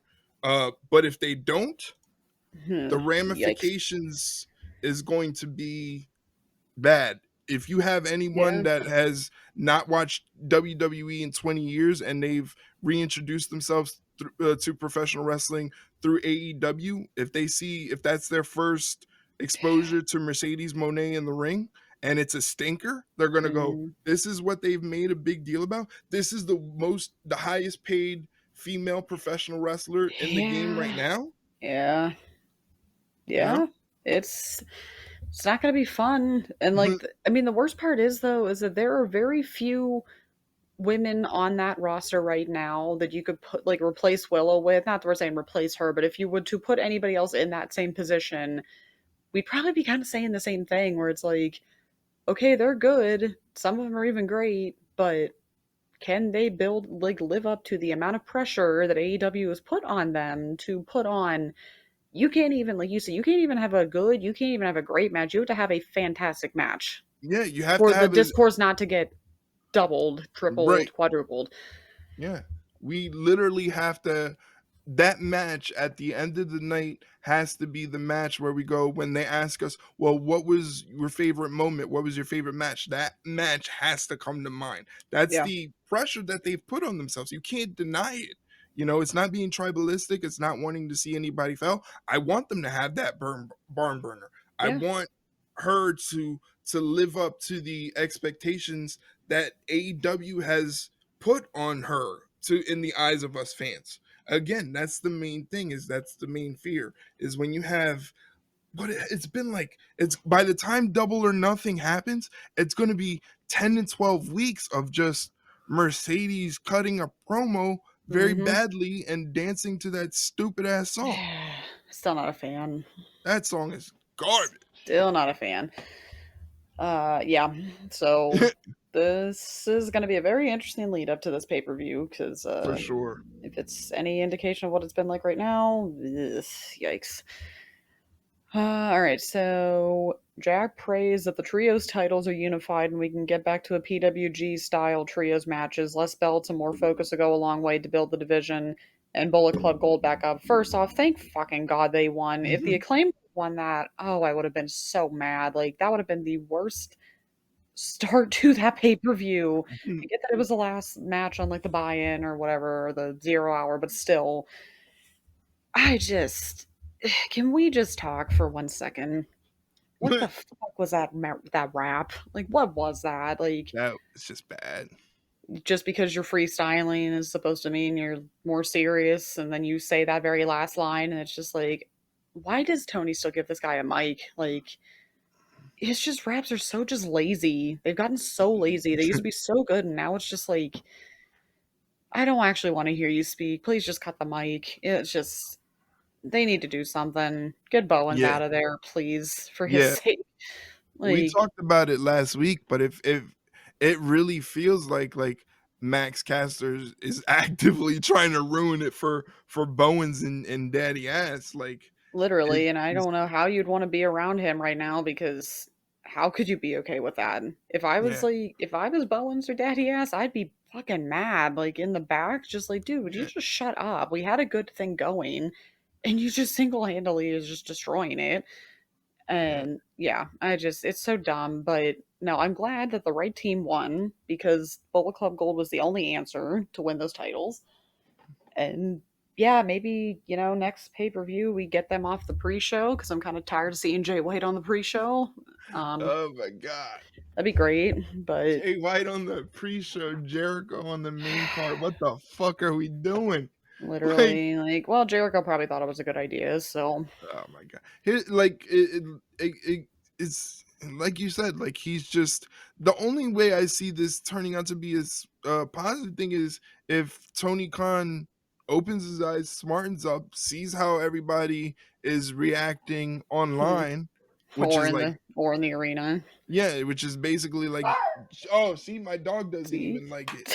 He doesn't. He doesn't even like it. He's so upset at it. But I think I would be too.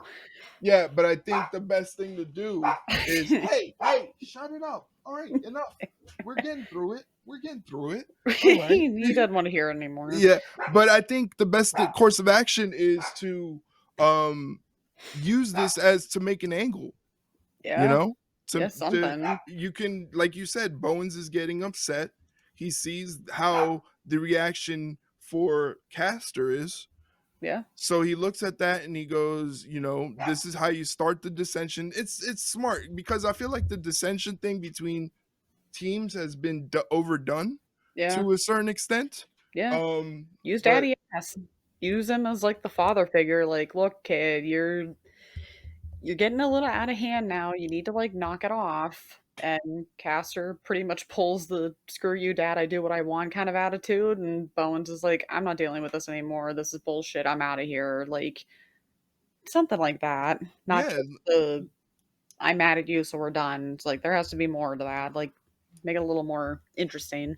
right. Or like, or you could put Daddy Ass in the middle and, he's like, I don't want to fight between you guys. You guys are the reason that my career is still going and you're the reason I'm still popular. But again, this all falls on Tony Khan sort of reading the room and taking this situation because I don't know if this is this Tony Khan just telling Max Caster, okay, yeah, just creatively do what you want, and then him realizing, oh shit, I shouldn't have given Bad this kid. idea.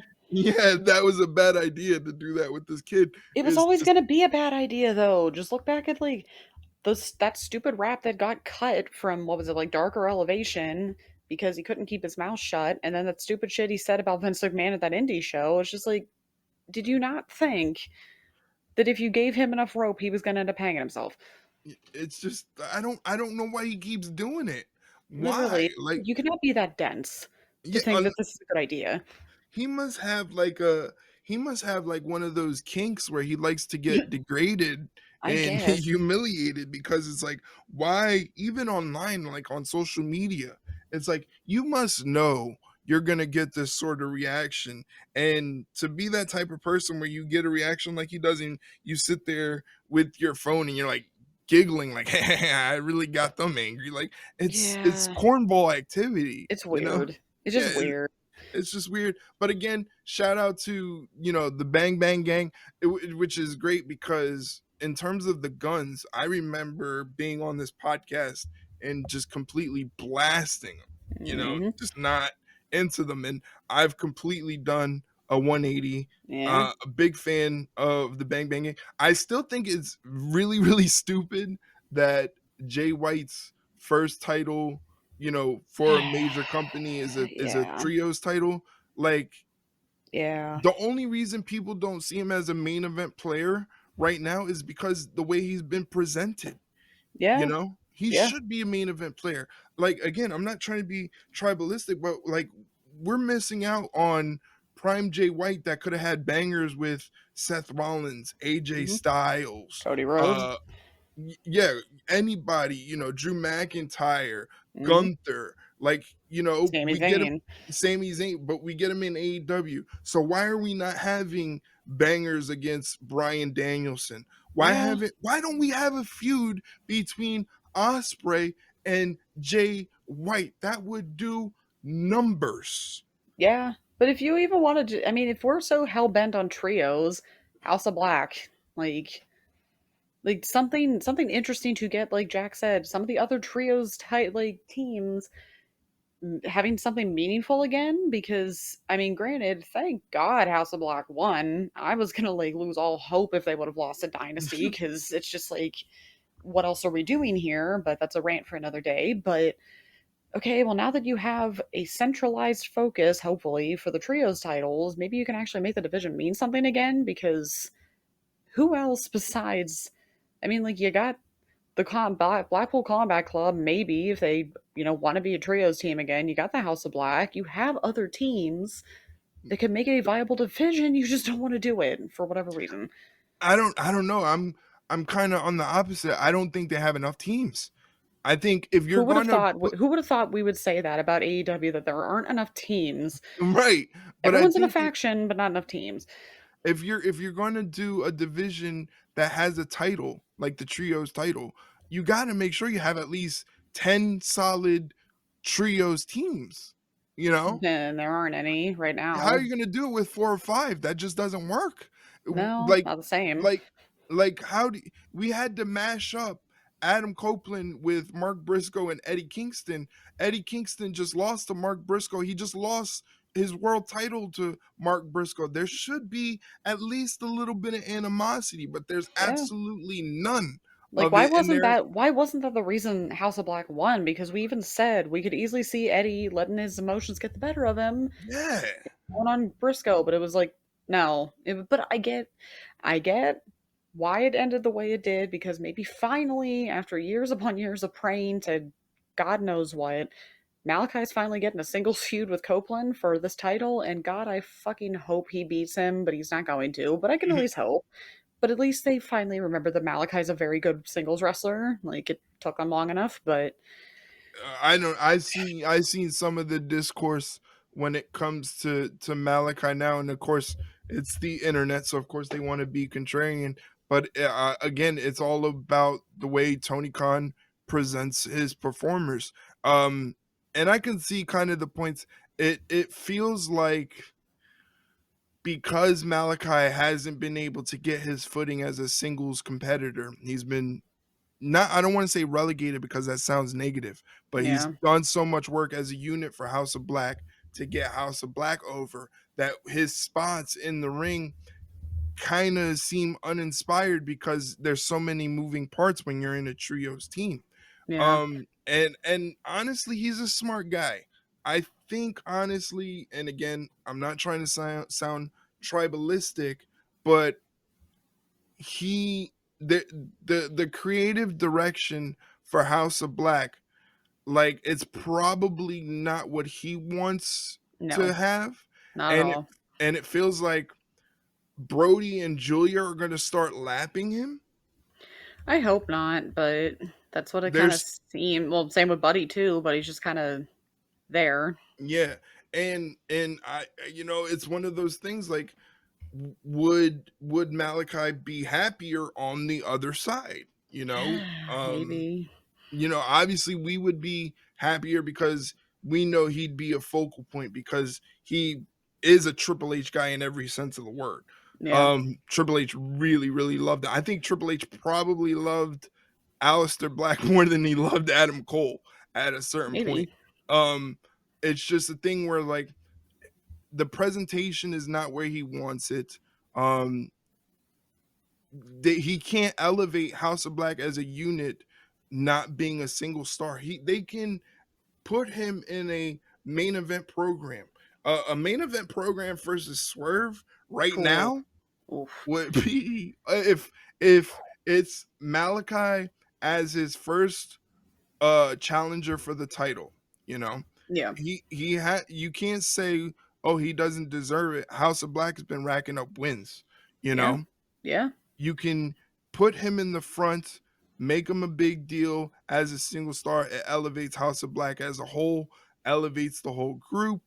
You're gonna have two young cats that are gonna just throw down, have a great match. Like, again, these are things I don't know where Tony Khan's focus is at. His I don't think he focus even is knows. yeah, his focus is too much on the here and now and not split to how can we stretch this out to a 3-month program where we have 3 months of solid TV that people can get invested in. Again, I get you want to be the alternative to WWE, so you don't want to be so storyline heavy. But some of these things need a little bit of drama, need a little bit of Yeah. storyline to get them over. So flex your creative juices, man. What's going on? Like, think. Like, what are we doing here? Like, What are we doing? I'm just gonna make you mad all over again. All right. So Eric, I Mm, need you to keep in mind it is 20-11. all right, So Jack's question cracking is the my one fingers. is the one we've all been waiting for. Um, so everyone knows that has listened to this podcast for the last God knows how many year and a half, 2 years at this point, that Jack has been the president of the Hook fan club. Mm. Obviously, uh, this is going to shock everybody.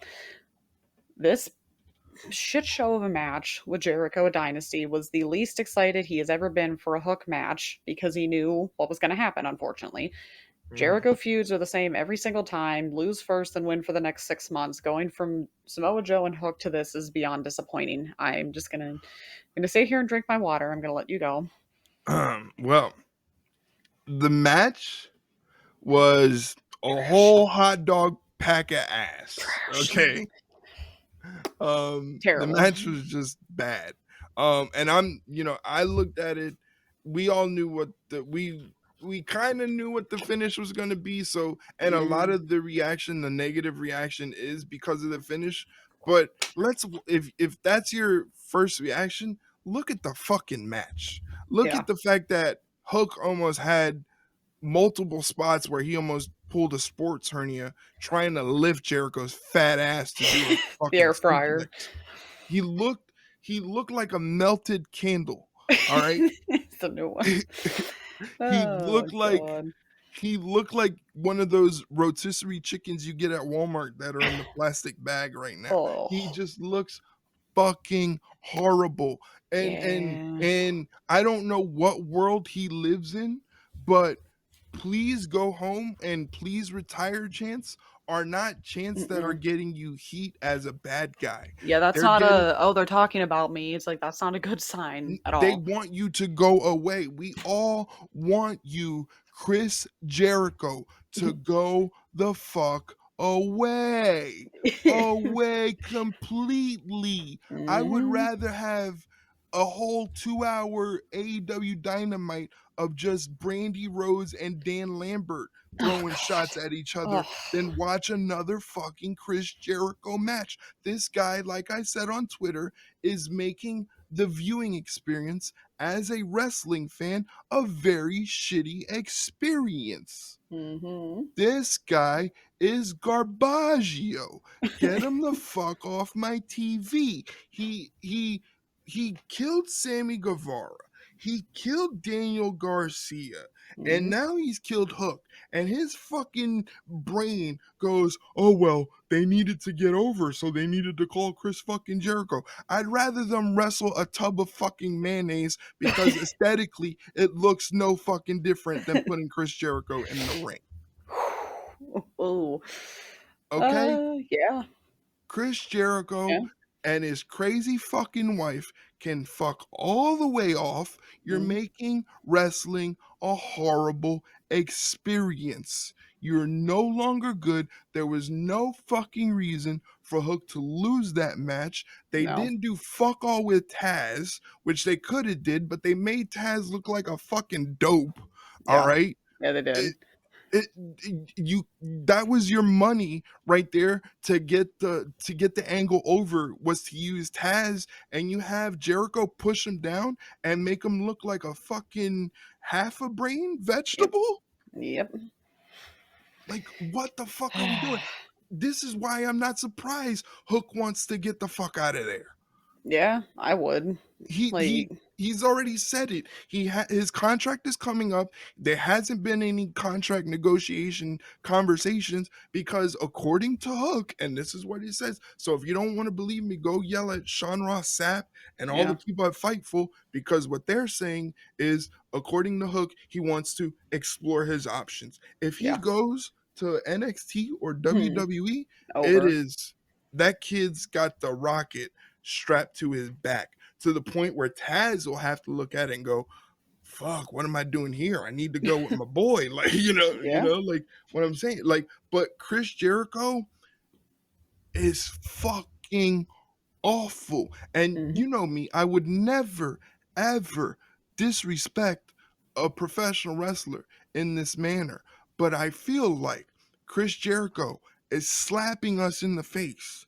Yeah. And we're all just sitting there taking it because it's Chris fucking Jericho. No, this guy is the worst. He is the dirt worst. He's been the worst ever since he's shown up in AEW because from the moment they made the Hangman versus Jericho match, I said if they don't put the belt exactly on Hangman and make Hangman the inaugural champion, we're fucked. We're fucked Mhm. because this is going to be the pattern. And what happens? This is Yeah. the fucking pattern. He's left a trail of fucking bodies of just young up and coming wrestlers that he's just fucking drained like the vampire from Brooklyn. You remember that old Eddie Murphy vampire movie? Oh Like god, that. yeah. Ugh. Like that. Like he's Oh. just drained these bodies. Like Ugh. it's just Oh. get this guy off my TV, Tony Khan, or I'm gonna lose it. Yeah. I mean, I can't say anything that you haven't said End already. scene. End scene. And yep, cut. Yeah, and done. Just No, that it's was enough, man. It's yeah. like even at a certain point, Harley Race knew like I couldn't wrestle anymore. Let me go start being a manager for Vader. Yeah. Why if we're gonna use Jericho as some sort of guy that's going to elevate the young talent, do that. Do it in a managerial sense. But if I'm Tony Khan, I'm looking at Jericho and I'm like, dude, you wrestling in the ring is losing me money. This is Yeah. not an Adam Copeland situation. This is not a Sting situation. This is not a Christian Cage situation. This is not guys in their 50s and 60s that can surprisingly, magically still go. This Yeah. is completely opposite of that. It's a guy in that same age bracket that looks like he travels the world in a Winnebago. And, Yeah. Yeah. like he looks like shit. He looks like shit. He's wrestling like shit. He's making the viewing experience as a wrestling fan absolute shit. It's so tough because I feel like the problem is that in his like later WWE years, we would like be impressed with how he could, you know, adapt and change and like mold into a different character and it would work. But now I think he's just kind of taken it too far because the learning tree, like The, that's the best you got. It's the learning tree. The Jericho Vortex, like who Like, what are you even saying? Like, the like this guy is bringing the company down. Like that, he yeah, shouldn't have been on the main card. That match should have been no, on 0 Hour. It was an absolute stinker, and the crazy part is it was an absolute stinker for no fault of Hooks. Like he yeah, has no fault in the fact that it was a stinker. The fact that it was a stinker falls on Chris Jericho. And of course, not surprisingly, but fucking incredible that the fact is used Jericho's using it as like, oh, this is me getting bad guy heat. And yeah, literally, let me play up and pretend like I'm appreciative of the fans because of the support they gave me. Fuck off, dude. Like, yeah, get no. out of here, dude. Like when you have those chants that St. Louis were throwing at him, that's not good. That is not a good sign. And Tony better not just assume, oh well, they're chanting stuff at him, so that must mean something. It's like no, sometimes the things they're chanting is not good. They were telling him to please retire. Yeah, that's How, not good. Like how do you that's spin that? Jericho can, or at least I, he'll try to. he'll try But to, but it'll be shit. yeah, it's gonna. Yeah, then ugh, God. This guy's shit. Yeah, see, we got our YouTube clips right here. You got I your don't rant even when know I don't if I put that on YouTube, they might nuke our whole entire operation. that might be okay. Well, at least you got the Becky rant, so there's Yeah. that. We Like, got no, the Becky rant is definitely going up on YouTube. yeah. No, I mean, yeah, it's just I timestamped that motherfucker like like, hey, well, when I get a chance to yell about the man, I yell about the man. Okay, like it's I'm just not going to but tolerate any Becky Lynch slander on this like podcast, on Twitter, none of it. look at the contrast. Like we're yelling about Becky Lynch because we believe that she's a great performer, a great wrestler, and literally the reliable part of the Yeah, division. In yeah, contrast to Chris fucking Jericho, yeah. who we are Oh, saying to you people is actively making all elite wrestling worse. Tony Khan, if by some miracle this yeah, gets to your ears, please listen to me. Chris Jericho on screen is making the all elite wrestling product fucking unbearable to watch. yeah, Do something. yeah. There's your PSA. Save us, please. Save us from Chris Do Jericho. something. God. So that Let's was move on. fun. That was a good one. So that was all of Jack's questions. So thank you as always. All right, let's move on to moms. We got the last couple here. She agrees that he should just retire, so we're all in agreement there. Yeah, some of these are rather easy. Our best and worst match of Dynasty. She thinks all of ours are the same. I think all three of us can agree here. Danielson and Osprey, Hook and Jericho was the worst. Yeah, Yeah, he said, and like, it's crazy too because the ladder match was pretty good. Like it yeah, wasn't knock your socks off. Like it they're falling a little short of the accolade of oh this is an FTR Young Bucks match. Like yeah, they've been good. You yeah, know, maybe the first one was really good. Second one and all in was you know, and yeah, then this one was great, but it's like but again, I felt like the Osprey Danielson match was just such a crazy range of emotions that even you sat there and you're like, oh, this ladder match is great, but fuck, I can't stop thinking about that match, you know? yeah. Literally. Well, and I think also All In kind of had a little bit of a slight dark cloud over, not all over, besides the whole thing, but the whole match because of what. Yeah, well, the Young Bucks couldn't pray, so I mean, Well, and Cash had his own problems, but Cash too. Cash was praying to something else. something. He was praying to the Glock, but I mean, like Well, I mean, not Cash was wrong. praying. Cash was praying to the Glock. The Bucks couldn't pray. Jack Perry was getting choked out. Like Everything was going wrong. that whole first half of that All In was just Cursed. Cursed.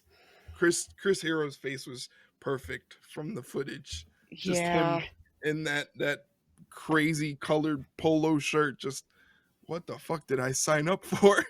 And it still just always kills me how like all that's going on and then Malachi just walks in cool as ever, just like, all right, yeah, That's the let's best not do part. that, It was, guys. Like we but love Malachi. yeah, worst Oh, match Jericho Hook, yeah. best match Osprey Danielson. I thought the whole show was decent. The opener Yeah. was great. The Oh yeah. opener was great. Yeah. Um, but we kind of plateaued after the opener. Kind of took a nosedive with Jericho, and then after that, the women did their best to bring us back up. Like support. And, yeah, and then we went crazy for Osprey, and then like the rest of the show was a great sort of Oh, nice finally. come down. I can Yeah. just say it finally because we don't have a question about it, but thank fucking God Swerve finally won. Like Yeah. I kept telling my boss, like we talk about wrestling all the time in our meetings. I said if he does not win tonight, and I said it to mom probably like 5 times leading up to that match on Dynasty. I said if he does not win this, it's done. It's over. You can't bring him back from it. It's like the whole Mercedes thing if she has a terrible match at like double or nothing. Hmm. If he did not win that match at Dynasty, it was over. There was no amount of comeback story, Yeah. bullshit storyline You that couldn't Cody this. you couldn't save him from that. It was Yeah. it. So thank God he finally got it. That was totally worth staying up and ruining my sleep schedule over. Like I'm just glad that he Mhm. finally won. Like you had your like whole story too on Twitter about how like you got to interview him. Like your first interview was Swerve. Yeah. And it's funny because I have kind of my own little story when I was still writing for TWM, which is now Distortion. One of my articles I clearly remember was when he was still in NXT. I had written an article about how I said he was going to be the next breakout star of NXT. In hindsight, I was talking about the wrong company apparently, but still I my point still stands. And we had posted it, we had published it, whatever, and he ended up finding it and he like liked and retweeted it on Twitter. So he like I've always been a fan of Swerve, so we both I'm sure felt very vindicated seeing him win that title a dynasty because it's about time that he won something like that. Yeah. Yeah. He's always been a wrestler that went against the mold, went against the grain. Hmm. And it's one of those things where if you want to look at something positive for AEW, like he is the perfect fit Yeah. for AEW. Like he's a better fit for AEW than he is for WWE. Yeah. And he is something that they should have done from the get-go. Like I said earlier, they should have first champion should have been Hangman, not Jericho. Yep. Well, the reason being is if you're an alternative to WWE, the easiest logical first step is our talent is young, hungry, up and coming talent. So Yeah. you want to showcase, your talent that's early to mid 20s, and you also, yeah, you want to have that mixture of veteran grit talent, but you want your young talent to be a focal point. So guys like Swerve, guys like Hangman, Hook, you know, Hmm. Jay White, those are young guys that you can show like our guys they're just young and hungry and they're ready to go and they're ready to be champions. They're Yeah. ready to take over the industry. And that's exactly what Swerve is. And Swerve brings so much more than just a professional wrestler to AEW. He's a content creator, he's a podcaster, he's a hip hop artist that has a lot of connections Yeah. deep with very esteemed people within hip hop that he can bring to AEW and be viewers to AEW's programming. So Yeah. He has he's shoes now. yeah, he has shoes now. So he's like the perfect person Star. for AEW in terms of what they do. He's the perfect person because he has these other avenues where he can show what they do.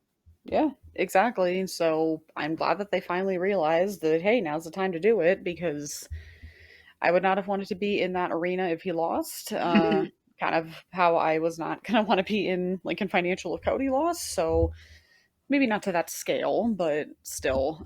But no, I'm very, very happy that Swerve is now the champion finally. And hopefully he holds on to that for quite a while.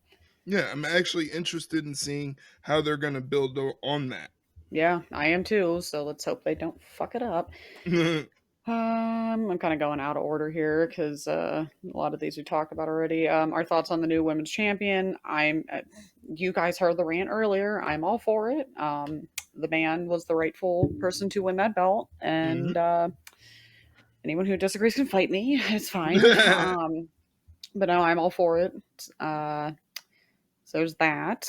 Yep. Poor Hook and Julia, but congrats to Willow. Yeah, that one hurt. That Yeah. one, okay, I don't know if it was just me, but a lot of the matches on Dynasty were given a lot of time, and I mean a Hmm. lot of time, except Julia and Willow's. It was like in comparison, I blinked and it was over. I'm just like, Yeah.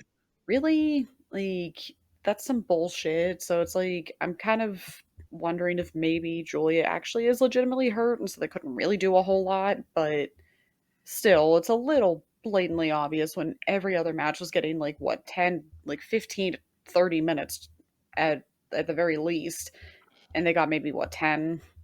Yeah. Yeah. Yeah, I mean, I'm bummed out that she lost, even though I'm a big fan of Willow.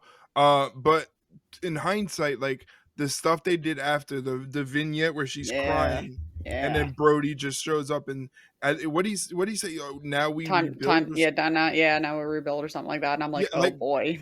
what does that mean? Yeah, what Like does that does that mean she's going after Tony? Like, I hope. yeah, does that mean like they're finally gonna bring in Sky Blue?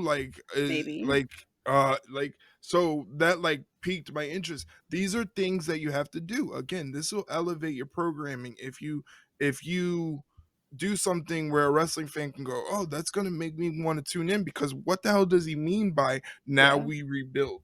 You Yeah. know that Exactly. piques your interest. So it's one of those things where maybe it sucks that Julia lost, but it sets her up for something bigger. So hopefully that's the case. I really hope so. All right, and then the final question of the night. Will comment. If Mom was Wardlow, she would grow eyes in the back of her head when Adam Cole's around. What a death glare he got. Which, first off, the whole walking thing was great. I'm like, thank God. Like that just shows that hopefully we're maybe not close, but just on the right track to Adam Cole actually being Adam Cole again. But Mhm. yeah, that I was hoping you caught that too. That look he Yeah, gave Wardlow was like, "Oh shit, are we actually doing this now?" And then he like, faked him out. So I'm like, "Okay, that was we know where yeah, that's going." yeah. The thing is like I just needed more of Wardlow fucking up Yeah. to solidify like this is the direction that they're going. Wardlow really only fucked up once and that was it for Adam Cole to like flip the switch and like berate him like he was a stepchild, you Yeah. know?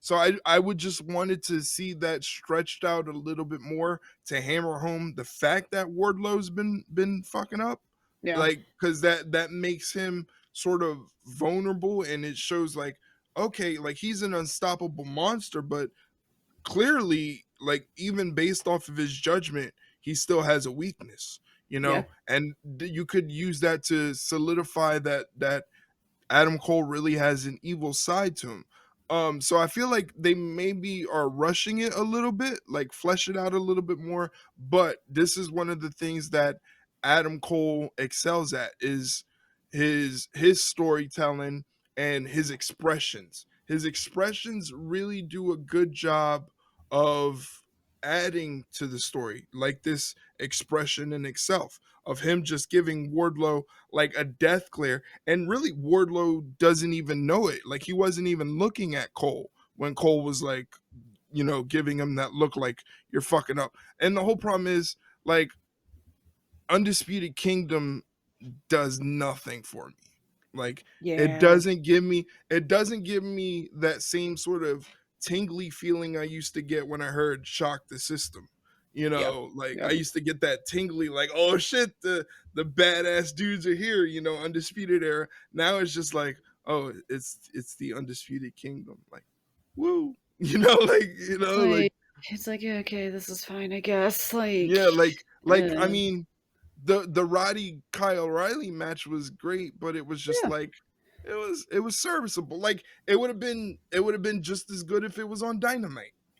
yeah, You pretty know? much. Oh, that's never a good sign where it's like, yeah, it was a good pay per view match, but it could have also been on Dynamite, like Yeah, like if for the free. quality, yeah, if the quality of the match is as good as on TV as it is on pay per view, that's a misstep because you want your pay per Yeah, view, the thing that everybody's paying an ass for. You want that to be a big deal. And it's not the yeah, case with that one. So. yeah. But Mm, watch out, Wardlow. Here goes another faction that's going to give you the uh, boot. you think you'd learn, but obviously not. Clearly hasn't learned his lesson yet. So, all right. So I do believe that is it. We did the thing. We did the thing. What an episode. Again, I feel like the quality of our episodes and what we get into is just keeps getting better and better. And I hope you guys that are listening to it feel the same. We always have our crop of listeners, our loyal fan base, our family, our community that is always giving us feedback, but we value your feedback as well if you're a new listener. So if you're a new listener, please, wherever you're listening to this podcast, hit that subscribe button so you can always get a new episode when it becomes live. You can also hit us up on social media to get updates on the show and find out where you can find links to it and all that stuff. We're available on Twitter or X, whatever you want to call it, and Instagram, the same handle, at Ringside Rundown. That's at Ringside Rundown on Twitter and Instagram for updates on the show.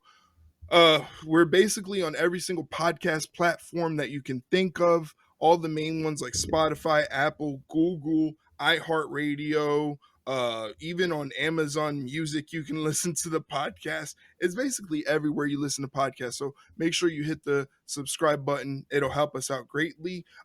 Big news, I launched a new YouTube channel where I'll be uploading clips of the podcast and full episodes. Plus, me and Shay were talking before we started the show in our pre-production meeting, and we have some cool stuff planned that's going to be YouTube exclusive. I'm talking watch-alongs, interviews, historical stuff for wrestling that's going to be completely different from the podcast, but it's going to be under the same umbrella and it's going to be YouTube exclusive. So pay attention to that. If you want to find the YouTube, just look up the handle Erik_ringside. Erik_ringside. You can follow the YouTube. Obviously, I'll post up links. Basically, hit up that link tree. Yeah. Linktree.com/ringside rundown. It gives you all the links to the podcast platforms and every social media link. Follow me on Twitter at WrestlingCron. That's Wrestling CHRON. Shay, where can they get in touch with you? You can find me on Twitter at ShaileneHickson21. There you go. There's all the places you can get Ringside Rundown content. We're going to keep rolling with the content, finding new platforms to get on to expand and get you some more stuff because we're having fun doing this stuff. And we want Yeah. we want to sit at the big kids table. I think we saw everybody, in wrestling media having fun at WrestleMania. And I think you and I, Shay, we want to have fun like that too. Yeah, we want to have some fun every now and again. So Just have some fun. I promise in public, I won't go on crazy Chris Jericho like people are gonna start instigating you in public now. yeah, they'll definitely poke and prod. But Yeah. for Shay Hickson, my name is Erik Vasquez. We're going to get out of here because it's late. Thank you for listening, and we'll see you on the next one, guys. Have a good night. See you later, guys.